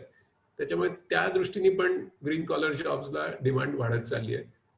आणि हळूहळू आता तरी प्रगत देशांमध्ये येत्या 15 वर्षातल्या अंदाजे ते 25% जॉब्स हे ग्रीन कॉलर असण्याची शक्यता आहे. अशा रीतीने मी तुमच्या समोर एक मोठा पट मला दिलेल्या वेळेच्या मर्यादेमध्ये मांडण्याचा प्रयत्न केलेला आहे. तुम्ही सगळ्यांनी शांत चित्ताने खूप चिकाटी दाखवून सहनशीलतेने माझे विचार इतक्या वेळ ऐकून घेतले, त्याच्याबद्दल मी मनापासून धन्यवाद देतो आणि संयोजकांना पुढच्या कार्यक्रमाची सूत्र सोपवतो. माझं प्रेझेंटेशन चालू असताना जे व्यत्यय आले त्याच्याबद्दल पण मी मनापासून तुमची क्षमा मागतो. धन्यवाद. खूप खूप छान झालं सावंत सर. मात्र याच्यातनं जसे विचार निर्माण झाले तसे उपस्थितांच्या मनात प्रश्नही निर्माण झाले असतील कदाचित, आणि त्या दृष्टीने आपल्याला वेळ आहे. टेक्नॉलॉजी ही नेहमी व्यत्यय आणतेच, त्यामुळे म्हणून तर आपल्याला ह्युमन रिलेशनशिपला आपण महत्व देतो. टेक्नॉलॉजी इज फाईन, आपण त्याच्याकडे दुर्लक्ष करूया आणि रिलेशनशिप मधनं समजून घेऊया. तर आता प्रश्नोत्तरासाठी ओपन आहे. ज्यांना संजय सर, मला एक प्रश्न. जरूर. सावंत सर, मी तुमचे तिन्ही लेख वाचले आणि मला एक प्रश्न पडला होता आणि आता परत तुमच्या मांडणीमध्ये असं आलं, तुम्ही जे नद्यांचं सांगितलं की आता त्या पश्चिम आहेत त्या पूर्व केल्या तर काय काय त्याचा परिणाम होईल. तर मला प्रश्न असा आहे की जे आपल्याला कळतं, आपण जे कार्यकर्ते म्हणून किंवा सर्वसामान्य नागरिक जी चर्चा करतात ती सरकारच्या लक्षात येत नसेल का? किंवा आता जी सरकारची रोजगाराला उत्तर देण्याच्या ज्या पद्धती आहे, तर तुम्ही एका ठिकाणी शब्द वापरलाय की रोजगाराचे प्रश्न सोडवण्याच्या मूर्खपणाच्या पद्धती. तर आता सरकार करत असलेला म्हणजे घेत असलेली भूमिका त्यांना कळत नाही का ती मूर्खपणाची आहे? तुम्ही काय विचार करता याच्यावर? मूर्खपणा नसतो मॅडम, त्याच्यामध्ये ना वेस्टेड इंटरेस्ट असतात, हे लक्षात घ्या. कारण आता ज्या नद्या पश्चिम वाहिनी केल्या गेल्या ब्रिटिश सरकारच्या काळामध्ये, तर त्या ऊर्जा निर्मितीसाठी केल्या गेल्या. सेनापती बापटांचं मोठं आंदोलन झालं. शांता आपटे मेळ्यामध्ये गाणं म्हणायच्या की मुळशी सत्याग्रह करणार की मातेला मुकणार, एवढी गावं त्याच्यामध्ये सबमर्ज झाली. आणि ते अत्यंत गोड शुद्ध पाणी आपण पश्चिम घाटावरून खाली ढकलून टर्बाईन फिरून त्याच्यावरून ऊर्जा निर्मिती करतो. त्याच्यावरून मुंबईची उद्योग नगरी उभी राहिली. तर त्यावेळेला सगळं ठीक होतं. इकडे पाण्याची गरज कमी होती, लोकसंख्या कमी होती पूर्व भागामध्ये, आणि ऊर्जा निर्मितीचे दुसरे स्रोत आपल्याला माहिती नव्हते किंवा ते परवडण्यासारखे नव्हते. आता परिस्थिती भिन्न आहे. आता ऊर्जा निर्मितीचे स्रोत माहिती आहेत. आता हायडेल पॉवर ही अशी एक पॉवर आहे की ती इन्स्टंटली टर्न ऑन करता येते, वेरॅज बाकीच्या सगळ्यांना थोडासा उशीर लागतो. त्याच्यामुळे पीक आला असता पटकन हायडेल तयार करणं आणि ते खाली सोडून पंप स्टोरेजेस करून पुन्हा एकदा वरती फेकणं, हे सुद्धा आपल्याला आता शक्य आहे. म्हणजे पण सर्वात महत्वाची गोष्ट म्हणजे पूर्व भागात सुद्धा आपले देशबांधवच राहतात. या 46 तालुक्यांमध्ये त्यांना आपण देशोधडीला पाठवून त्यांना मुंबईमध्ये कामगार केलं आपण, आणि आता ते कामगार केलं तर त्या गिरण्याही ठेवल्याने अशी परिस्थिती केली, आणि त्यांचा जो भाग आहे तो सगळा कोरडवाहू अशा प्रकारचा आहे. तिथे पाऊसही कमी पडतो. तिथे तुम्ही पाणी अडवा, पाणी जिरवा वगैरे आंदोलनं चालू, त्याचा काही उपयोग नाही, कारण पाणीच येत नाही. तर मग काय अडवणार आणि काय जिरवणार अशी परिस्थिती आहे. त्याच्यामुळे तिथे आपल्याला त्यांचं पूर्वीचं जे हक्काचं पाणी होतं ते परत द्यावं लागेल, आणि त्याच्यासाठी संघर्ष करावा लागेल, त्याच्यासाठी संशोधन करावं लागेल, त्याच्यासाठी संवाद करावा लागेल, त्याच्यासाठी लोकांमध्ये जागृती करावी लागेल, आणि मग आलेल्या पाण्यावर मात्र पुन्हा ऊस करता कामा नये, हेही महत्वाचं आहे. नाही तर महाराष्ट्रामध्ये पाणी आलं की पहिल्यांदा काय होतं तर ऊस होतो, तर तेही आपल्याला टाळावं लागेल. त्याच्यामुळे प्रत्येक थेंब त्याचा मोजून वापरून आपल्याला करावं लागेल, आणि त्याच्यामुळे खूप मोठ्या प्रमाणात महाराष्ट्रातल्या जवळजवळ 2 कोटी लोकसंख्येला फायदा होऊ शकेल. ते पाणी आपलंच आहे, त्यांचंच आहे, आणि त्यांचं पाणी त्यांना परत द्यायला पाहिजे. आणि मुंबईला पण इलेक्ट्रिसिटी देण्याचे वेगळे मार्ग आता उपलब्ध आहेत. तर त्याच्यामुळे त्याच्यावर थोडंसं त्याचे जे काही गोष्टी इतिहास काळामध्ये घडत राहतात त्या तशाच पुढे राहतात, हा एक भाग आहे. पण दुसरा भाग काही त्याच्यामध्ये हितसंबंध असतात, तर हितसंबंधांची गणितं ही सोडवावी लागतात असा तो. पण त्याच्यातून खूप मोठ्या प्रमाणात रोजगार निर्मिती आणि स्थानिक लोकांचं जीवन हे अधिक समृद्ध होणं, त्यांना कुठेही मायग्रेशन करावं न लागणं, ह्या गोष्टी त्याच्यातून संभवतात.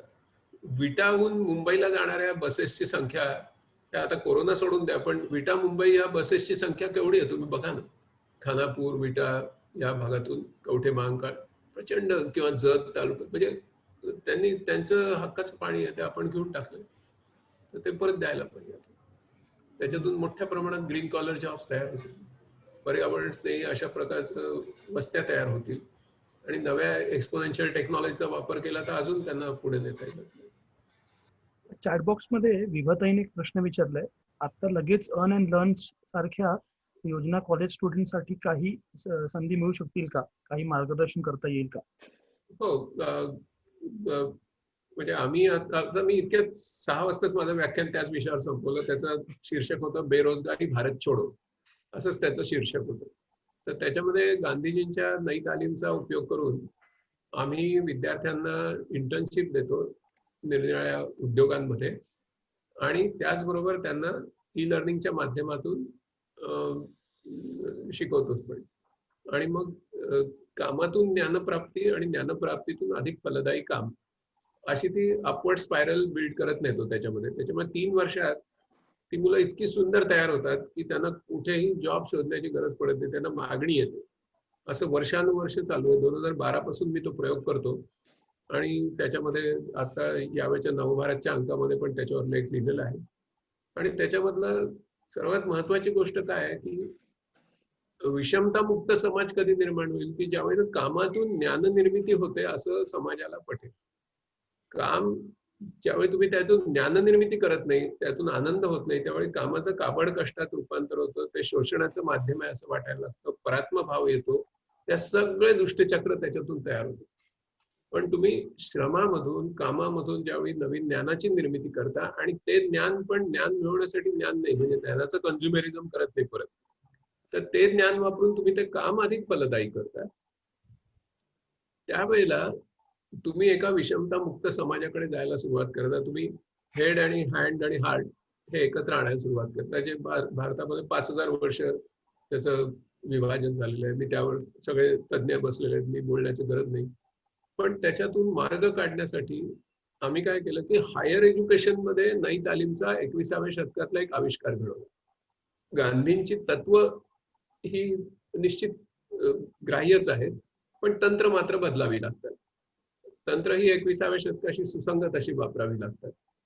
आणि त्याचबरोबर टॅसिट नॉलेज हे तुम्हाला प्रत्यक्ष कामातून मिळतं, पण एक्सप्लिसिट थिओरिटिकल नॉलेज हे तुम्ही ग्रंथातून किंवा तज्ज्ञांकडून, चर्चेतून, कोलॅबरेटिव्ह लर्निंगनी, म्हणजे आता गुगल, युट्यूब, टेड टॉक वगैरे त्याच्यातून मिळू शकता. आणि गांधींचा हा जो सिद्धांत आहे तो वापरलाय की शिक्षणाचं माध्यम काय, तर इंग्रजी असावं का मराठी असावं की हिंदी असावं हा वेगळा विषय. गांधींनी एक मूलभूत मुद्दा निर्माण केला होता 1900 म्हणजे त्यांच्या फिनिक्स आश्रमापासून 1937 सालापर्यंत, की ज्ञान निर्मितीचं माध्यम काय, ज्ञानप्राप्तीचं माध्यम काय. आणि त्याचं त्यांच्या प्रयोगातून त्यांनी जे उत्तर काढलं ते असं आहे की सामाजिक दृष्ट्या उपयुक्त आणि उत्पादक काम हेच ज्ञानप्राप्तीचं माध्यम.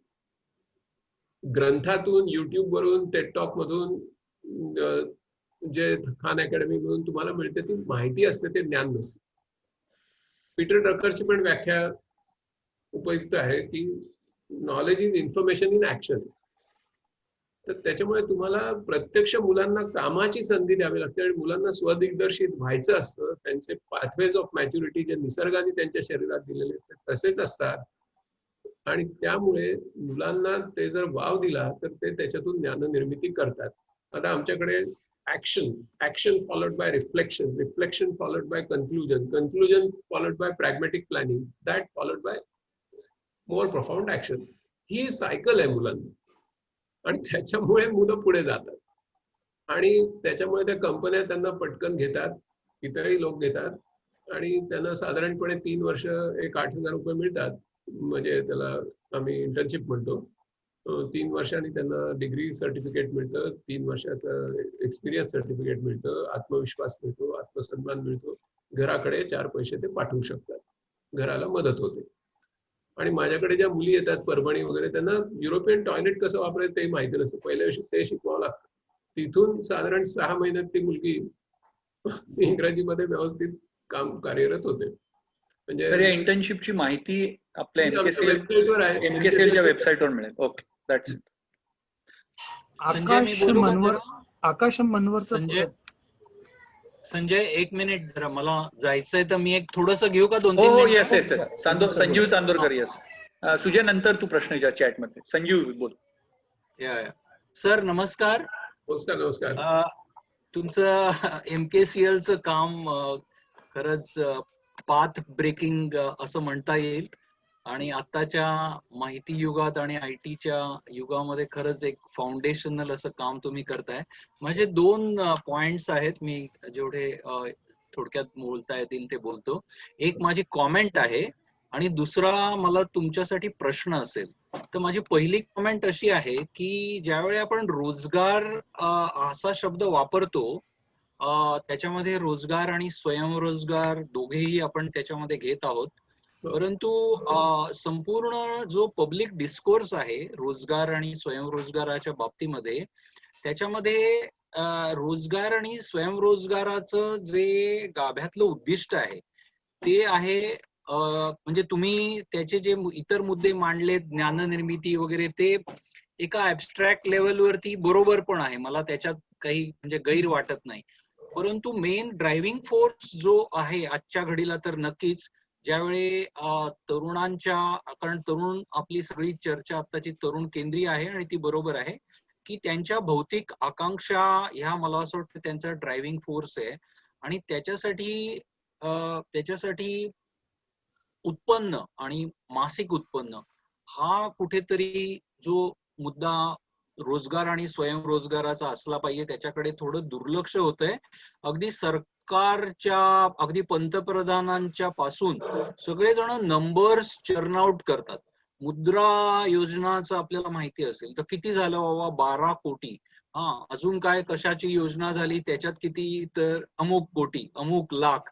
या नंबरचा जो गेम आहे ना, तो पॉलिटिकल लीडर्ससाठी ठीक आहे, परंतु आपल्या प्लॅटफॉर्मवर मला वाटतं हा मुद्दा पुढे आणला पाहिजे की रोजगार आणि स्वयंरोजगारांमधून मिळकत किती मिळतेय, त्याला 5,000 मिळतायत, 8,000 मिळतायत, 15,000 मिळतायत, तो नंबर कुठे येत नाही. म्हणजे मी त्याला रोजगाराची किंवा स्वयंरोजगाराची गुणवत्ता असं म्हणतो, त्याचे जे क्वालिटेटिव्ह आस्पेक्ट्स आहेत रोजगार आणि स्वयंरोजगाराचे. दुसरा मुद्दा आहे म्हणजे एक झाली मिळकत, दुसरी आहे त्या मिळकतीची अनिश्चितता, तिसरी आहे की त्या मिळकतीमध्ये असलेले चढ उतार. मला असं वाटतं हे अतिशय महत्वाचे मुद्दे आहेत रोजगार आणि स्वयंरोजगाराच्या बाबतीमध्ये. म्हणजे मिळकतीमध्ये पहिली गोष्ट म्हणजे मिळकत पुरेशी आहे का. होऊ शकतं, आपल्याला माहिती आहेत अगदी आजूबाजूला बसणाऱ्या फेरीवाल्या बायका बिचाऱ्या 8 वाजल्यापासून काहीतरी विकायला बसतात केळीवाल्या, तर त्यांचं मिळकत काय आहे बाबा. तर एंगेजमेंट इज नॉट अ रोजगार. माणसं 8 तास आणि 12 तास एंगेज राहू शकतात आणि at the end of the day त्यांना अतिशय पाल्ट्री सम मिळू शकते. आणि त्याच्यातला अनइव्हननेस, हा अनइव्हननेस तर एवढा वाळवी लागल्यासारखा आहे की चांगलं उत्पन्न मिळालेल्या दिवसांमध्ये त्यांना जी काही मिळकत मिळते ती ज्यावेळी न मिळकत मिळण्याचे जे सायकल आहे त्याच्यामध्ये ती सगळी मिळकत जाते, त्यांच्यावरती कर्ज चढतं. म्हणजे आपल्या मानवी ह्याच्यातलं आरोग्याचं जो उदाहरण दिलं तर एखादा माणूस बरा होतो आजारातून, 2, 4, 6 महिने आणि परत आजारी पडतो. म्हणजे तो ज्यावेळी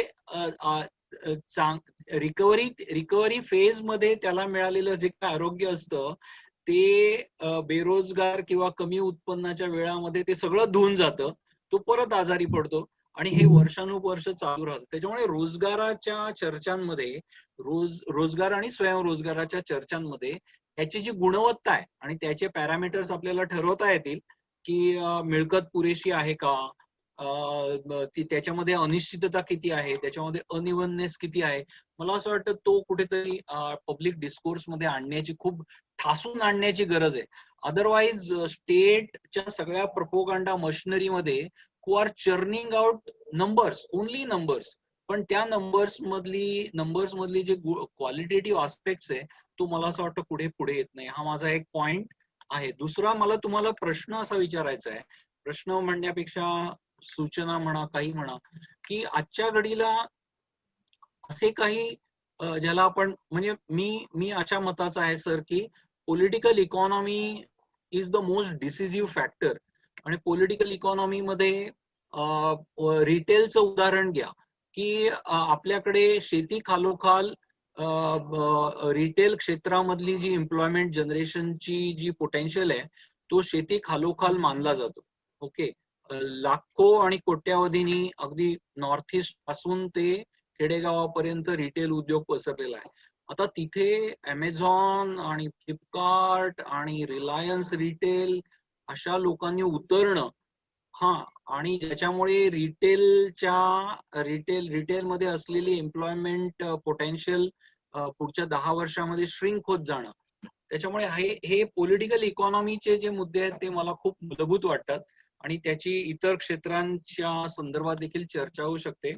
पण हॅव्हिंग सेड दॅट, मला असं वाटतं की मला तुमच्याकडनं हे जाणून घ्यायला आवडेल की स्टेट कडून कुठल्याही अपेक्षा न ठेवता, म्हणजे असं आपण गृहीत धरूया की आता देखील पुढच्या काही भविष्य काळामध्ये स्टेटची सगळी जी धोरणं आहेत की जे एम्प्लॉयमेंट आणि सेल्फ एम्प्लॉयमेंटला निर्णायकपणे इम्पॅक्ट करणारी जी धोरणं आहेत त्याची दिशा अपरिवर्तनीय आहे असं आपण मान्य करूया. ते कॉर्पोरेट धार्जिणे असणार आहे, ते भांडवल केंद्रीय असणार आहे, ते श्रमकेंद्री नसणार आहे असं आपण गृहीत धरूया. इन स्पाइट ऑफ दॅट अशा कुठल्या स्पेसेस आहेत की ज्याच्यातनं आपण रेप्लिकेबल काही मॉडेल्स उभी करू शकतो, which will catch imagination of the people at large, which will catch imagination of the youth at large. आणि असं होऊ शकतं भविष्य काळामध्ये, मला त्याचा विश्वास आहे की ज्यावेळे अशी ग्राउंड बॉटम अप मॉडेल्स उभी होतात आणि त्याची मुळं रुजतात, त्यावेळे at one point of time policy मेकर्सना देखील त्याची दखल घ्यावी लागते आणि कंड्युसिव्ह पॉलिसीमध्ये त्याचं प्रतिबिंब उमटू शकतं. या प्रक्रियेवरती माझा विश्वास आहे. म्हणजे सगळ्या गोष्टी टॉप डाऊन नाही होत, अनेक म्हणण्यापेक्षा काही गोष्टी अशा असू शकतात की ज्या बॉटम अप पद्धतीने धोरणकर्त्यांना, राज्यकर्त्यांना त्याची दखल घेणं भाग पडतं at some point of time आणि एक कंड्युसिव्ह पॉलिसी फ्रेमवर्क होऊ शकतं. तर मला तुमच्याकडनं असं एक अभिप्रेत आहे की अशा काही स्पेसेस तुम्हाला काही दिसत आहेत का? थँक्यू संजू. सर बोलू. हो हो बोला सर. पहिली गोष्ट म्हणजे मिळकतीच्या आकड्यांविषयी थोडक्यात मी सांगतो की त्याच्याविषयी मी उल्लेख केला होता की म्हणजे मला एकतर कसं आहे की पर्यायी रोजगार असा माझा थीम आहे जास्त करून, हे लक्षात घेतलं पाहिजे. त्याच्यामुळे एक भविष्याविषयीचा विचार तो मांडतोय आणि त्याच्यामध्ये मी 2 प्रकारच्या रोजगारांचा जास्त प्रामुख्याने उहापोह केला, माझ्या लेखातही केलेला आहे. एक म्हणजे सबसिस्टन्स फार्मिंग, म्हणजे ज्याच्यामध्ये उदरभरण, पोषण आणि आरोग्य रक्षण या 3 मूलभूत गोष्टींमुळे होणारा जो खर्च आहे तो कमी होतो आणि त्यांचं जीवनमान सुधारतं. मी काही अर्थशास्त्रज्ञ नाही, त्याच्यामुळे त्याच्याबद्दल मी फार त्या पारिभाषिक याच्यात बोलू नाही शकणार, पण ही खूप मोठ्या एका समाजाची गरज आहे की त्याच्यामध्ये नवीन ज्ञानाचा जर उपयोग केला गेला, जसं बायोडायव्हर्सिटी वगैरे वगैरे, त्याच्यामध्ये जवळजवळ 26 निरनिराळे जॉब रोल्स आम्ही शोधून काढले. बियाणाविषयी बरेच त्याच्यामध्ये अँगल्स आहेत.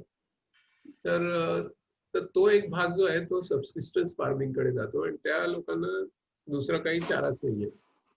ते जर फार्म त्यांचं जास्त तुम्ही व्हायबल करू शकलात, त्यांच्या स्वतःच्या कुटुंबाच्या गरजा जर तुम्ही भागवू शकलात, तर भारतातल्या एका मोठ्या पॉप्युलेशनचा तुम्ही एक प्रश्न सोडवण्याला मदत करता.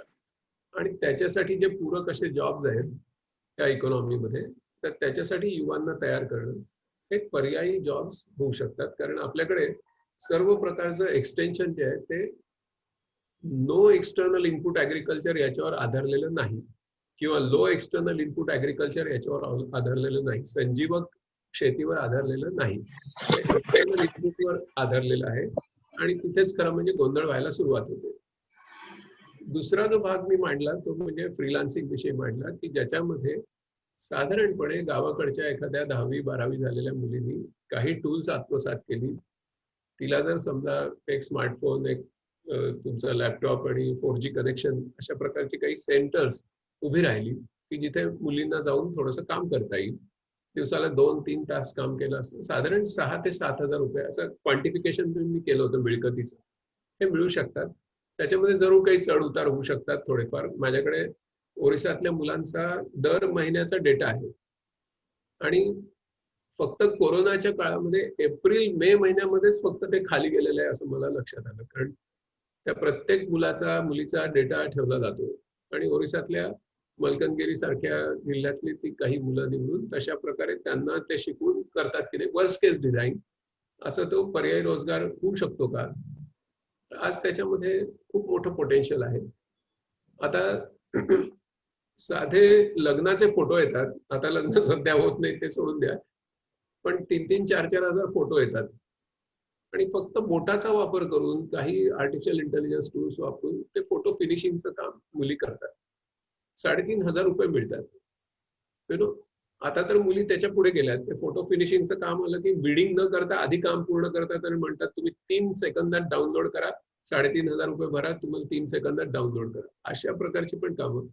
आता फॉर एक्झाम्पल ड्रायव्हरलेस व्हेकल्स किंवा सेल्फ ड्रिव्हन व्हेकल्सचे जॉब झालेले आहेत की त्या गाडीला फक्त शिकवत बसायचं. म्हणजे हा एक 10 वर्ष हिट जॉब म्हणून म्हणतात त्याला, म्हणजे ज्याला ह्युमन इंटेलिजन्स ट्रेनर्स, की आर्टिफिशियल इंटेलिजन्सला शिकण्यासाठी you require a very large data set.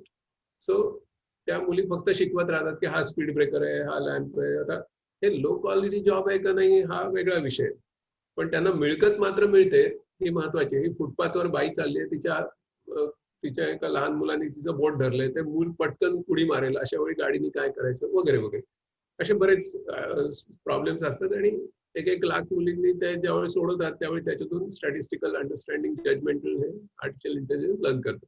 तर असे बरेच जॉब्स आहेत की जे आता इमर्ज होत आहेत. हे 10 वर्ष त्या जॉबची आहेत.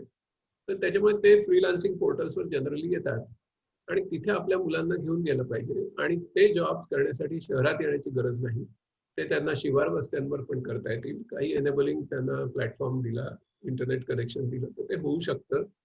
अशा प्रकारचा एक प्रॉपर क्वांटिफाईड विचार मी त्याच्यामध्ये मांडण्याचा प्रयत्न केला. त्याच्यामध्ये चढ उतार होतात, नाही असं नाही, पण उत्पन्न किती मिळेल, मिळकत किती मिळेल हे त्याच्यामध्ये स्पष्ट आहे. आणि त्याला मी हेही सांगितलं की पेशन्स लागतो. 2-3 महिने तुम्हाला त्याच्यात उमेदवारी करावी लागते. इतर जॉबमध्ये तर आपण 2-2 वर्ष उमेदवारी करतो. तर त्याच्यामुळे ते एक महत्वाचं आहे. दुसरा जो मुद्दा आहे तो म्हणजे की रिटेल क्षेत्र किंवा हे जे फॉर्मल सेक्टर्स आहे त्याच्याविषयी मी फारसं बोललोच नाही, याचं कारण मला पर्यायी जॉबचा शोध आहे. त्याच्यामुळे मी त्याच्याविषयी भाष्यच केलं नाही, कारण त्यातलं तज्ञता माझ्याकडे नाहीच आहे. एका नव्या सिव्हिलायझेशनचा शोध आहे म्हणून मी त्याला स्वप्न असं म्हटलं. आणि त्या सिव्हिलायझेशनच्या शोधासाठी आत्ता काय स्पेसेस आहेत त्या दाखवण्याचा मी प्रयत्न केला. आणि त्याला पुरावा एवढाच की डेव्हलप वर्ल्डमध्ये किंवा आता चायना आणि ब्राझीलमध्ये सुद्धा ग्रीन कॉलर जॉबचं प्रमाण हे 4% कडे जायला सुरुवात झाली आहे. आणि डेव्हलप कंट्रीजमध्ये तर ते 25% पर्यंत जाईल असे तज्ञांचे अंदाजच, पब्लिश झालेले अंदाज. आणि त्याचं कारण ग्राहकांच्या पण आवडीनिवडी बदलत आहेत, त्यांच्यावरचे कायद्याचे निर्बंध बदलत आहेत वगैरे वगैरे. आता हे सगळं आपल्या देशात होईल का वगैरे आता मी काही त्याचं भविष्य वर्तवू शकत नाही, परंतु ते डिसिप्लिन्स निर्माण करणं हे आणि त्याच्यामध्ये म्हणजे ड्रॉपआउट मुलांपासून पोस्टडॉक पर्यंत जॉब हे महत्वाचं. असं नाही की फक्त ते याच्याच प्रकारचे. आणि तुमच्या प्रश्नाचं दुसरं एक उत्तर असं आहे की मनरेगामध्ये जे रिस्टोरेशन जॉब्स आपल्याला पॉसिबल आहेत ते मोठ्या प्रमाणात आपण घेतले पाहिजे. त्याच्यामध्ये तो हक्कच आहे आपल्या लोकांना मिळालेला. ज्या केळीवालीचं उदाहरण तुम्ही दिलं, ती तिथे विस्थापित होऊन शहरामध्ये केळी विकायला येते. ती तिच्या गावाकडे जर परत गेली तर तिला काय काय स्पेसेस आहेत याचा पण हिशोब आपण मांडून दाखवला पाहिजे. ज्या वेळेला रोजगार हमीची इम्प्लिमेंटेशन नीट झाली आंध्रमध्ये चंद्राबाबूंच्या काळामध्ये, त्यावेळी मुंबईच्या कामाठीपुऱ्यातून मोठ्या प्रमाणात रिव्हर्स मायग्रेशन आंध्रमध्ये झालं होतं हे तर सगळ्यांना माहिती आहे. आणि राजू त्यावेळेला प्रमुख होते आणि त्यांच्याशी मी अनेक मुलाखती घेतल्या होत्या की हे कसं झालं. तर याचं कारण असं की त्याचं इम्प्लिमेंटेशन इतकं सुंदर झालं की तुम्हाला गावामध्ये आपल्या घरी राहून मुंबईच्या घाणेरड्या वस्तीत राहण्यापेक्षा जास्त उत्पन्न मिळतं हे असा अनुभव घराघरांमध्ये आला. आणि म्हणून तसं झालं. आता सुद्धा तुम्ही जर तेलंगणामध्ये पाहिलं तर काकतिया मिशन काकतिया म्हणून ज्या 2,500 वर्षापूर्वीची सिस्टीम ते रिव्हाइव्ह करतायत. जवळजवळ 45,000 तलाव ते पुन्हा निर्माण केले, त्यांनी पुनर्भरण केलं, नव्याने रिनोव्हेट केले सगळे. ते काकतिया साम्राज्याच्या काळात असलेले. तर त्याच्याने मोठ्या प्रमाणात रिव्हर्स मायग्रेशन झालं. म्हणजे ग्रीन कॉलर जॉब्सचा हा जो इम्पॅक्ट आहे तो आहे, फक्त त्याला अजून सैद्धांतिक पार्श्वभूमी तुमच्यासारखे इकॉनॉमिक्सच्या क्षेत्रातल्या लोकांनी त्याला काही नवीन पद्धतीने सिद्धांतन करणं या गोष्टींची गरज आहे. तर थोडक्यात मला माहिती नाही मी तुमच्या प्रश्नांना उत्तर देऊ शकतो. हो, विनय सरांचा एक प्रश्न आहे. हा. कामे एकेकाने करायची असतील तर त्यांना जोडणारी काही यंत्रणा असायला लागेल. तीही रोजगाराने साधन होऊ शकेल का? नियंत्रण कोणाच्या हाती जाईल? उदाहरण ओला, उबेर, स्विगी असा प्रश्न आहे. ऍग्रिगेशन आणि उबरायझेशन ज्याला म्हणतात, हा सध्याच्या जगातला एक मेगा ट्रेंड आहे. मेगा ट्रेंडच्या विरुद्ध काम करणं हे म्हणजे काय म्हणतात, दगडाच्या भिंतीवर डोकं आपटून घेण्यासारखं असतं. मेगा ट्रेंडवर स्वार होऊन सर्वसामान्य लोकांचं आपल्याला उन्नती करता येते का असा विचार करावा लागतो. आता म्हणून मी थोडासा या उबर ओला संस्कृतीपेक्षा वेगळं म्हणून फ्रीलान्सिंगचा जास्त पुरस्कार केला, हे तुमच्या लक्षात आलंच असेल. कारण उबर ओला टाईप जी कामं आहेत, स्विगी बिगी, ही सगळी शहरांमधली कामं आहेत. आणि ते जे करायला लोक येतात त्यांच्या राहण्याचा पण इतका गंभीर प्रश्न असतो. आता तर त्या दाट लोकवस्त्यांमध्ये त्यांनी राहणं हे कितपत त्यांना जमणार आहे हाही पुढचा प्रश्न आहे आपल्या पुढे. पूर्वी ठीक होतं की खूप दाट लोकवस्तीमध्ये लोक राहू शकत होते, अजूनही ते बिचारे राहतील, रोग होऊन मरतील वगैरे. म्हणजे हा एक शोषणाचा वेगळा एक प्रकार तयार होईल. त्याच्यामुळे आपण एका वेगळ्या सभ्यतेच्या दिशेने विचार केला पाहिजे असं माझं मत आहे. आणि म्हणून मी थोडंसं विकेंद्रित अशा पद्धतीच्या गोष्टींकडे जाण्याचा सारखा प्रयत्न करतोय की स्थानिक गरजांचं स्थानिक श्रमशक्तीमधून कसं हे करता येईल, परंतु ते करत असताना नव्या आधुनिक कर्मशील ज्ञानाचा उपयोग करणं आवश्यक आहे. जसं बायोडायव्हर्सिटीचं ज्ञान म्हणाले तसं. या किती प्रमाणात राहतील ना ते फक्त ते कशातून करायचे त्याला जास्त महत्व आपण दिलं पाहिजे. ते स्थानिक संसाधनांमधून करायचे का 1000 किलोमीटर वरून वाहून आणलेल्या गोष्टींनी करायचे, हा प्रश्न खूप महत्वाचा आहे. आणि तिथे बरोबर गडबड होते. तो तुम्ही जो पंचक्रोशी आणि परिसराचा मुद्दा मांडला. कारण व्हर्च्युअल वॉटर कंटेंट 1 लिटर दुधाचा 10,000 लिटर पाणी असं आहे ना. म्हणजे ज्यावेळी तुम्ही 1 लिटर दूध आणता त्यावेळी त्या खेड्यातलं 10,000 लिटर पाणी आणता तुम्ही. आता त्याच्याने त्या दिवशी त्या मुलीला कॅश मिळते ही गोष्ट खरी आहे, परंतु तिला तिचं जीवनमान समृद्ध करण्यासाठी तिथे जर तिला नैसर्गिक भांडवल उपलब्ध झालं तर ती कशाला तुम्हाला दूध पाठवत बसेल. म्हणजे ह्या सगळ्या गोष्टी आपण पर्यावरणीय पद्धतीने चॅलेंज केल्याच पाहिजेत. आता त्या रूढ आहेत याचा अर्थ मग तसं स्त्रियांना शिक्षणाचा अधिकार नव्हता, ती पण गोष्ट रूढ होती, ती आपण चॅलेंज केली. स्त्रियांना मताधिकार नव्हता जगामध्ये, ते चॅलेंज केलं. तशा अनेक गोष्टी चॅलेंज करायलाच पाहिजे. म्हणजे आता आपल्याला भरड धान्यांकडे जावं लागेल, कारण एनिवे ग्लोबल वॉर्मिंग नंतर गव्हाचं उत्पादन कमीच होणार आहे. त्याच्यामुळे पंजाब मधला गहू येऊन तुम्ही खाता तर ते सगळं ठीक आहे, इतिहास जमा होणार आहे. मग भरड धान्यांची मिशन्स तुम्ही नीट करता की नाही. आता ओरिसाने मिलेट मिशन खूप सक्सेसफुल केलंय, तसं तुम्हाला काय करता येत नाही. ते खूप मोठ्या प्रमाणात ग्रीन कॉलर जॉब्स आहेत त्याच्यामध्ये आणि लोकल इकॉनॉमी आहे. तर म्हणजे हा सगळा ऑल्टरनेटिव्ह विचार आहे. जसं मला सारखं सांगायचं, मी प्रेझेंट याच्यामध्ये ना मी त्याच्यामध्ये बोलू शकतो कारण त्या इकॉनॉमीत मी काम करतो, परंतु तो माझा आवडीचा विषय नाहीये. शासन संस्थेची धोरणं ही मास प्रोडक्शन आणि कॉर्पोरेट भांडवलशाहीला फेवर करणारी आहेत आणि अशा परिस्थितीमध्ये प्रोडक्शन बाय द मासेस हे आपल्याला साध्य करायचंय जेणेकरून बायोडायव्हर्सिटी आणि पर्यावरणीय कन्झर्वेशन शक्य होऊ शकेल. तर यामधला जो विरोधाभास आहे तो कसा ब्रिज अप करणार आपण?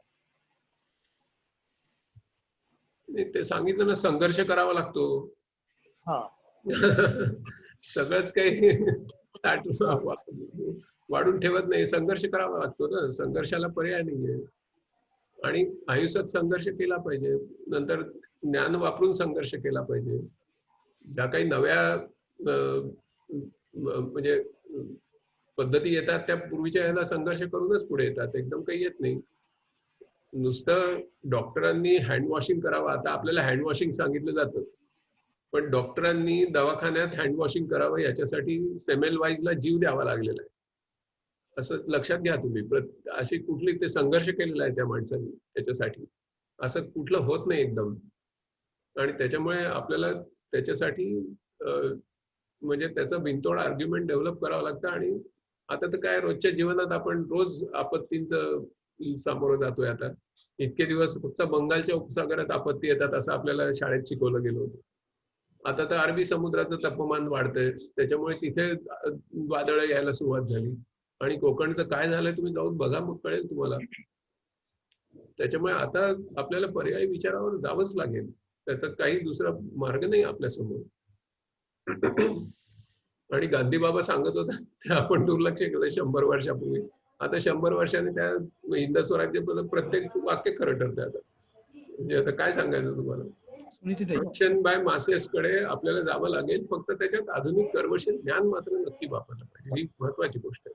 आणि त्याच्यामध्ये जी गावगाड्यामध्ये अडकलेला समाज होता, त्याच्या जे चुकीच्या ज्या म्हणजे श्रेयस्कर नसलेल्या ज्या बाजू होत्या त्या मात्र आपल्याला दुरुस्त करणं आवश्यक आहे. त्याचं आपण समर्थन किंवा त्याचं हे ग्लोरिफिकेशन नाही करता कामा आपण. आणि त्याच्यातली एक महत्वाची गोष्ट जी आहे ती म्हणजे आर्टिफिशियल इंटेलिजन्स मध्ये अल्गोरिथम्स तयार होत आहेत म्हणून बेकारी येते असं नाहीये. तर त्यातलं महत्वाचं सत्य असं आहे की माणसं खूप जास्त प्रोफेशनलाइज होत आहेत आणि ती जास्त ओव्हर प्रोफेशनलाइज झाल्यामुळे ते तद्दन मानवी क्षमतांचा 99% वापर करत नाहीयेत. आणि म्हणून आर्टिफिशियल इंटेलिजन्सला ते अल्गोरिथमाइज करणं सोपं झालं. हे महत्वाचं. त्याच्यामुळे तुम्ही जर मानवी क्षमता, तुमच्या ज्या निखळ मानवी क्षमता आहेत ह्या ज्या वेळेला वापरायला लागाल जास्तीत जास्त तुमच्या कामामध्ये, त्यावेळेला ते काम आर्टिफिशियल इंटेलिजन्स खेचून घेऊ शकणार नाही. हे लक्षात घेतलं पाहिजे. तिथे गोंधळ होतोय आपला. आपण जर इन्व्हेस्टमेंट करायला बसलो तर इतक्या प्रोफेशनल इन्व्हेस्टमेंट करतो की मग डीप नॉलेज व्हेंचर्स नावाच्या कंपनीमध्ये इन्व्हेस्टमेंटसाठी बोर्ड ऑफ डायरेक्टर्स म्हणून डायरेक्टर बोर्डावर आर्टिफिशियल इंटेलिजन्सची नेमणूक होते. हे का होतं तर we are getting over professionalise and we are getting dehumanised. आपलं शिक्षण सुद्धा आपल्याला मानवी क्षमता अधिक वापरण्याचं शिक्षण देत नाही, ते अधिक यंत्रवत होण्याचं शिक्षण देतं आणि त्याच्यातून ही म्हणजे कॅलॅमिटी निर्माण होते. त्याच्यामुळे तो विचार व्यवस्थित पर्यायी विचार जो आहे ना तो इतका मूलभूत आहे म्हणजे तुम्हाला तो वरवरचा नाही येतो. सर एकतर म्हणजे आम्हाला अगदी निराशेच्या वातावरणात खूप आशादायक वाटावं असं आपण बोलला आहात, त्यामुळे त्याच्याबद्दल खूप आभार. आणि मुख्य म्हणजे पर्याय किंवा पर्यायीचं तुम्ही जे एक व्युत्पत्ती नवी सांगितली ती फार महत्वाची आहे. आणि खरं म्हणजे जे जल जंगल जमीन असं आम्ही म्हणत असतो त्या संसाधनांवर पुन्हा आपल्याला जावं लागेल आणि त्यांचं शोषण म्हणजे दोहन किंवा शोषण न करता त्या निसर्गस्नेही पद्धतीने आपल्याला पुढे जावं लागेल. हे आम्ही म्हणजे पर्यायी विकासवाले पण सतत मांडतच असतो. मी अगदी थोडक्या वेळात पण मला जे 2-3 मुद्दे असे जाणवले जे मला पेच म्हणून जाणवले ते फक्त मी इथे आता आपल्या पुढे मांडते आणि मला वाटतं की त्याच्याबद्दल थोडं मार्गदर्शन व्हावं. एकतर मला असं दिसतंय की तुम्ही शेतीबद्दल आणि एकूण सुनीती एक मिनिट, तुझं काहीतरी कळलं नाही सरांना. सर काहीतरी विचारतायत, तुझं काहीतरी समज. काय म्हणून जाणवले तो शब्द मधला गेला. पेच पेच पेच पेच पेच म्हणून जाणवले. पेच पेच. Go ahead. या. तर एक मला असं म्हणायचंय की सेंद्रिय शेतीबद्दल विशेषतः आता जे आमचे मित्र सेंद्रिय शेती करतायत, मी चेतना विकासही प्रयोग खूप जवळून पाहिलेला आहे, पण तेच दिसतं की स्वावलंबी शेतीच्यासाठी म्हणजे जसं खादीचं होतंय तसंच सेंद्रिय शेतीचंही होतंय असं दिसतं. आणि त्यामुळे आमचे जे मित्र ते प्रयोग करतायत त्याच्यात ते महाग होतं सेंद्रिय शेतीतलं उत्पादन. आणि त्यामुळे आणि ते पुन्हा मानव आणि पशु ऊर्जेवर चालणारं असल्यामुळे तिथे रोजगार सघनता आणि ह्या सगळ्या गोष्टी असल्यामुळे खरं तर ते अतिशय उपयुक्त आहे. त्याला प्रोत्साहन मिळायला हवं पण ते मिळत नाही. आणि बाजारात जेव्हा जावं लागतं तेव्हा स्वस्त दुसरं जे असतं असेंद्रिय ते त्याला मार्केट मिळतं आणि ह्याला मिळत नाही. ही एक म्हणजे खूप तपशिलात मी जाऊ शकत नाही, माझा फक्त मुद्दा समजून घ्या आपण. असा एक पेच व्यावहारिक स्तरावर आम्हाला दिसतो. दुसरं मला असं म्हणायचं होतं की तुम्ही जो एक पर्यायी रोजगाराबद्दल बोललात, ज्या तऱ्हेचा डेटा किंवा ज्या तऱ्हेची माहिती हवी असते आणि ती आपण आपल्या जागी बसून देऊ शकतो अशा तऱ्हेचं तुम्ही जे मांडलं ते त्याच्यासाठीचे स्किल्स आणि हा एक वेगळा भाग आहे त्याच्याबद्दल तुम्ही काही म्हटलंतच. पण मला त्याच्यातनं एक धोका असा दिसतोय की त्याचा वापर कोण करणार. म्हणजे पुन्हा तो जो डेटा किंवा ती जी माहितीचं संकलन किंवा जे काही असेल ते हे त्या व्यक्तीच्या हातात बिलकुल नसेल जो त्याची मागणी करणारा कॉर्पोरेट असेल किंवा सरकार असेल किंवा जी कुठली यंत्रणा असेल त्यांना हवा तो डेटा. म्हणजे आता अगदी ताजं उदाहरण सांगायचं तर ते आत्ताचे कालचे 80,000 फेक अकाउंट्स असतील. तर ज्या उत्पादनासाठी किंवा ज्या प्रक्रियेसाठी ते सगळी माहितीचं संकलन आणि सगळ्या गोष्टी होतील ते अनैतिक पण असू शकतात. आणि एका पातळीवर ह्या एका वरच्या आर्थिक गटातल्या लोकांच्या उपभोगासाठी एक नव्या तऱ्हेचे हमाल निर्माण होतील की काय, ही पण दुसरी एक काळजी मला वाटते, ती मी नोंदवून ठेवते. तिसरं मला असं वाटलं की तुम्ही जे सरकारचा रोल असं म्हटलात की ते एक आपत्ती निवारक म्हणून राहील की काय आताच्या पुढच्या काळात. मला असं काळजी वाटते की सरकार आपत्तीजनक जास्त आहे सध्या आणि त्यामुळे ते तर आहेच. नाही ते आहे पण त्यामुळे होतंय असं की म्हणजे अगदी पुन्हा साधं उदाहरण घेते की जेव्हा हमी भाव किंवा निर्यात बंदी सारखे हे केले जातात, निर्णय घेतले जातात, त्यावेळी इथल्या शेतकऱ्याचं किंवा इथल्या त्या संसाधनाचं उत्पादनात रूपांतर करणाऱ्या माणसाचं कंबरडं मोडतं. त्या अर्थाने एकतर आणि ही केंद्रित व्यवस्था आहे म्हणजे पुन्हा त्याच्या हातात काही नाहीये खालच्या माणसाच्या. किंवा आता आपण पाहतोय पुण्यामध्ये सुद्धा की पूल किंवा मोठे रस्ते महारस्ते बांधणं आणि पाडणं त्याच्यात मोठ्या प्रमाणावर ज्या तऱ्हेने संसाधनांची पूर्ण हानी होतीये ते असेल. आणि एकूण सगळा उद्योग आणि सगळ्या तऱ्हेचं आर्थिक क्षेत्र हे कॉर्पोरेट्सच्या हातात जाणं ह्या पातळीवर सरकारचा आता रोल दिसतोय. आणि त्यामुळे मला आता शेवटच्या मुद्द्यावर मी फक्त येते की ज्या तऱ्हेचं रिव्हर्स मायग्रेशन आपण आता पाहिलं आणि ते एका पद्धतीने आम्हाला सुरुवातीच्या काळात थोडं स्वागतार्ह पण वाटलं, कारण असं की पुन्हा गावात गेलेले लोक, यावर्षी आपण पाहिलं की गावामध्ये शेतीखालची जमीन वाढली, शेतीतलं उत्पादन वाढलं. इव्हन सरकारने सुद्धा मनरेगा सारख्या गोष्टींना प्रोत्साहन दिलं वगैरे वगैरे.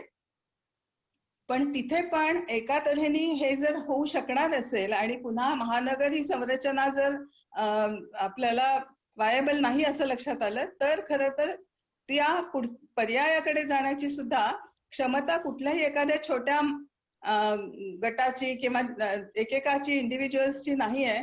तर त्याचाही निर्णय कदाचित धोरणात्मकच घ्यावा लागेल. तर त्यामुळे आपल्याला सरकार किंवा त्या तत्सम ज्या काही यंत्रणा आहेत, मग त्या खालच्या म्हणजे अगदी तळच्या पातळीवर, ग्राम पातळीवर कशा घ्यायच्या, तुम्ही पंचक्रोशी हा खूप चांगला आहे सुचवला, त्या पातळीवर कशा घ्यायच्या, मला वाटतं तिथे जावं लागेल. त्यामुळे मला असं दिसतंय की विकेंद्रित जे काय आहे त्याची पण आपल्याला मांडणी करावी लागेल, नाहीतर मग रोजगारांवर आपलं काही नियंत्रण राहणार नाही आणि मग त्यातून पुन्हा नव्या तऱ्हेच्या संकटांकडे आपण जाऊ की काय अशी काळजी वाटते. अर्थात मला फक्त वाटलेले हे प्रश्न मांडले मी, त्यातला जो पॉझिटिव्ह भाग होता तो सगळा स्वीकारूनच मला हे जे प्रश्न वाटले, पेच वाटले, तेवढे मी तुमच्या पुढे मांडते. त्यातला पहिला जो भाग होता तो खरं म्हणजे त्यात मी स्पष्ट केलं होतं की दुसऱ्यांना काहीतरी विकण्यासाठी संजीवक शेती करायचीच नाही. ही सेंद्रिय शेती नाही पाहिजे, दिस इज संजीवक शेती. सेंद्रिय शेतीमध्ये बाहेरून सुद्धा गोष्टी आणून सेंद्रिय शेती करतात लोक. तर ही लो एक्सटर्नल इनपुट ऍग्रिकल्चर, त्या दृष्टीने ती स्वावलंबी आणि संजीवक अशी ती आहे. तर त्याच्यामध्ये basically it is for subsistence farming. आज जर आता आम्ही बिहारमध्ये खूप काम करतो, बिहारमध्ये सबसिस्टन्स फार्मिंगला उत्तेजन देणं एवढंच एक आपल्या हातात आहे. तर महाराष्ट्रामध्ये सुद्धा दुष्काळी भागामध्ये जर रब्बीचं एक जर आपण प्रोटेक्टिव्ह इरिगेशन देऊ शकलो ना, तर आपल्याला खूप मोठा परिवर्तन तिथे दिसेल. सबसिस्टन्स फार्मिंग, त्यांना काही विकायचं नाहीच आहे बाहेर जाऊन, त्याच्यामुळे त्याचे भाव जास्त होतात का नाही दॅट हार्डली मॅटर्स. त्यांना चांगलं अन्न उदरभरण मिळतं, त्यांना पोषण मिळतं, त्यांचं आरोग्य रक्षण होतं. हीच खूप मोठी गोष्ट त्यांच्यासाठी. पैशामध्ये जर मोजायला गेलं तर त्याची किंमत हजारोंमध्ये जाते. म्हणजे चतुर्थ वर्ग कर्मचाऱ्याला जो पगार मिळतो तो त्या शेतकऱ्याला मिळतो इनडायरेक्टली. हे आपण लक्षात घेतलं पाहिजे. ते मॉनिटायझेशन करण्याची आपल्याकडे चुकीची पद्धत होऊन बसली. प्रत्येक गोष्ट आपण मॉनिटाईज करतो, तिथून दूर गेलं पाहिजे. तर तो पहिला मुद्दा होता. दुसरा मुद्दा, न्यू कॉलर जॉब्स मध्ये मी डेटाच्या निर्मितीविषयी कुठेच काही बोललो नाही. ही छोटी छोटी गिग्सची कामं आहेत, ती मुलं करत जातात आणि त्याच्याबद्दल त्यांना पैसे मिळत जातात. म्हणजे तुम्ही ज्यावेळेला ग्रीन कॉलर जॉब्स करता, तुमच्या स्थानिक याच्यामध्ये इकॉनॉमीमध्ये राहता, लोकल लिव्हिंग इकॉनॉमी तयार करता, त्यावेळेला फुरसतीच्या काळात 2-3 तास तुम्ही ती कामं करता. ती आई जर कम्प्युटरवर बसली ना तर तिची प्रतिष्ठा वाढते. आता योग्य आहे का अयोग्य मला माहिती नाही, पण ती आवश्यक आहे. तर ती आई कम्प्युटरवर बसते आणि ती शेतात पण हात घालते. हे जे आहे ह्याच्यासाठी ते आवश्यक आहे. मग ती एक वेगळी घरामध्ये एक कार्यसंस्कृती निर्माण होते. शिक्षणाकडे बघण्याचा, कामाकडे बघण्याचा दृष्टिकोन मूलभूत बदलतो. म्हणून मी तो सजेस्ट करतोय. आणि एक पर्यायी समाजाचं चित्र आहे ते. तर त्याच्यामुळे आपल्याला आता त्या स्त्रिया व्हॉट्सअपवर गाणी ऐकतातच आहेत, त्याच्या पुढे थोडंसं जायचंय. छोटी छोटी स्किल्स आहेत, 2 तास लागतात, 3 तास लागतात, असं करून करून पुढे न्यायचंय आपल्याला त्यांना. आणि ते जातील, नक्की जातील, त्यात काही अवघड नाही. आणि त्याच्यामुळे त्याच्यामध्ये त्या कोणासाठी ते डेटा बिटा असं काही जनरेट करत नाहीयेत. त्या छोटी छोटी कामं त्या लोकांची करून, लोगोज डिझाईन करून देणं, रांगोळ्यांची सुंदर डिझाईन करून देणं, किती तरी कामं आहेत, किचन्स ते डिझाईन करून देणं, अशा प्रकारची कामं मी दाखवली, सगळी खूप दाखवली, खूप आहेत ती. फॉर्म्स डिझाईन करणं, सर्व्हेस डिझाईन करणं वगैरे वगैरे. त्याच्यामुळे ते तो फेसबुकचे जे म्हणजे ती जी फेक अकाउंट्स वगैरे झाली त्याचा याच्याशी काही संबंध नाही. ते फार प्रोफेशनल लोक करतात, त्याला फार हाय लेवलची स्किल्स लागतात आणि त्याला प्रचंड पैसे लागतात. तुम्ही बघितलंच आहे की ती कित्येक देशातून तयार केली गेली ती 80,000 अकाउंट्स.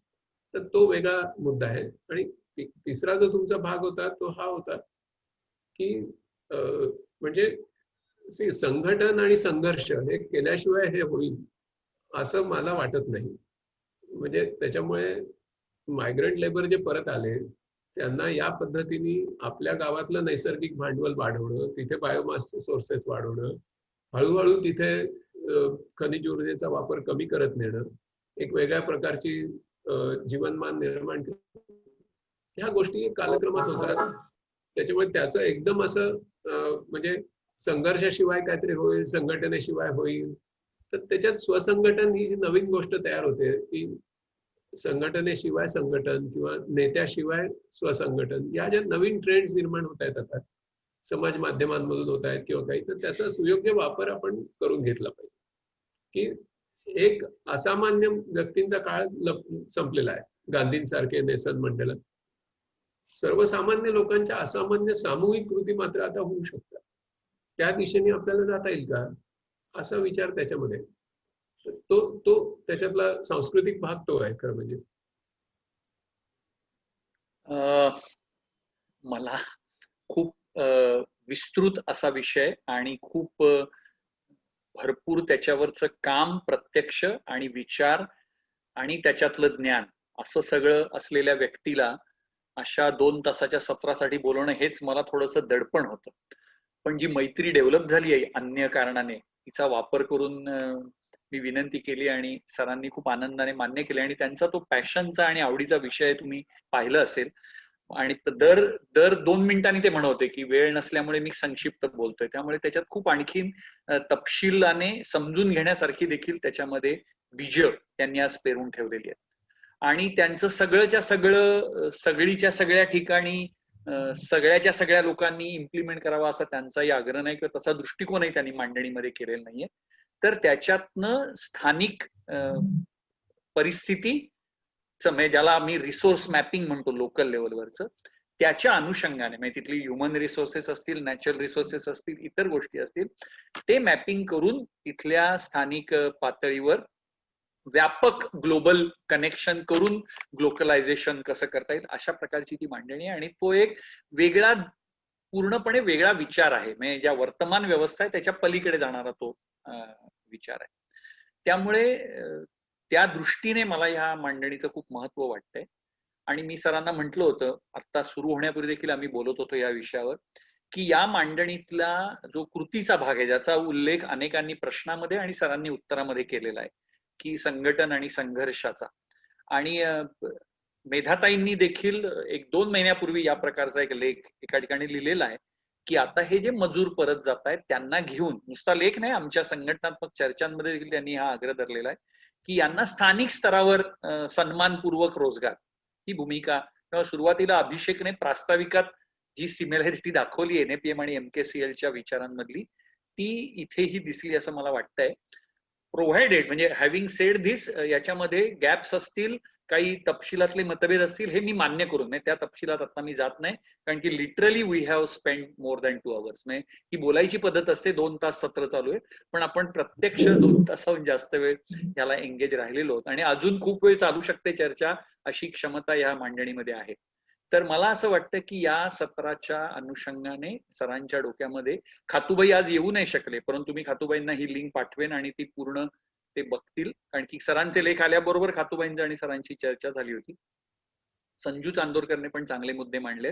तर आपण याच्या कृतीच्या संदर्भातला एक वेगळा छोटी मीटिंग सुनीती आणि आम्ही मिळून ठरवू सरांच्या सोयीने, खातूबाई आणि इतर यातले आणखीन काही लोक याच्यात येतील, आणि आपण प्रत्यक्ष याला कृतीच्या पातळीवर काय करता येईल, त्याच्यात काय तरतम आहेत ते समजून घेऊन आपण पुढे जाण्याचा प्रयत्न करू. त्या दृष्टीने एक चांगलं बीज सरांनी असं रोवलेलं आहे, त्याच्यामध्ये आपण कसं खतपाणी घालू आणि आपला विस्तार, म्हणजे आपला म्हणजे व्यापक अर्थाने, वसुदैव कुटुंबकम या अर्थाने विस्तार कसा करता येईल असा आपण प्रयत्न करूया.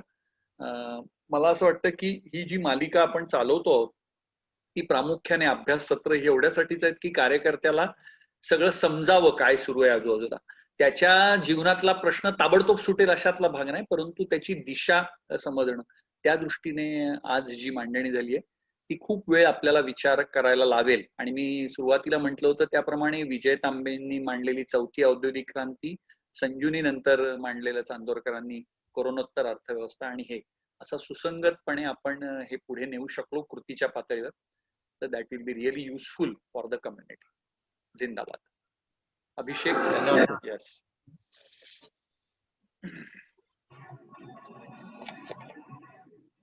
सरांनी पर्यायी रोजगार व्यवस्थेचा वेध घेत असताना स्थळ कापचे काटे उरफाटी फिरवता येत नाही, तर त्यावर स्वार होऊन लोककेंद्री रचनात्मक कार्य उभारणं कसं आवश्यक आहे याची अत्यंत चांगली मांडणी सरांनी केली. त्यामध्ये फ्रीलान्सिंग, विकेंद्रित व्यवस्थेमध्ये कशा पद्धतीनं करता येईल, स्थानिक श्रमशक्तीचा तंत्र सुस्वरूप उपयोजन करून कशा पद्धतीनं रचनात्मक कार्य करता येऊ शकेल, पंचक्रोशीचं प्रारूप, त्याचबरोबर रोजगाराच्या ज्या पर्यायी संधी आहेत आणि त्यांवर परिणाम करणारे परस्पर पूरक जे घटक आहेत यांची अत्यंत कमी वेळामध्ये एक चांगली मांडणी सरांनी आमच्यासारख्या तरुण कार्यकर्त्यांना एक वेगळं दिशा देणारी ठरलेली आहे.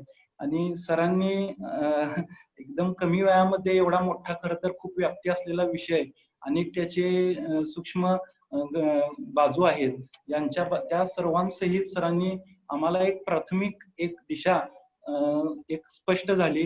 आणि मी सरांचं या मालिकेमध्ये त्यांनी आपलं बहुमोल योगदान दिलं त्याबद्दल सरांचं, सावंत सरांचं, त्याचबरोबर आमचे राष्ट्रीय समन्वयक संजय सरांचं मी या ठिकाणी आभार मानतो. त्याचबरोबर सर्व साथी नेहमीप्रमाणे उत्तमरित्या त्यांनी सहभाग नोंदवला. फेसबुक लाईव्ह द्वारेही मोठ्या प्रमाणावर आता आपल्याला लोक पाहत आहेत. या सर्वांचं मी आभार व्यक्त करतो. सर्वांना जिंदाबाद. आणि हे चर्चासत्र संपलं असं मी जाहीर करतो. धन्यवाद.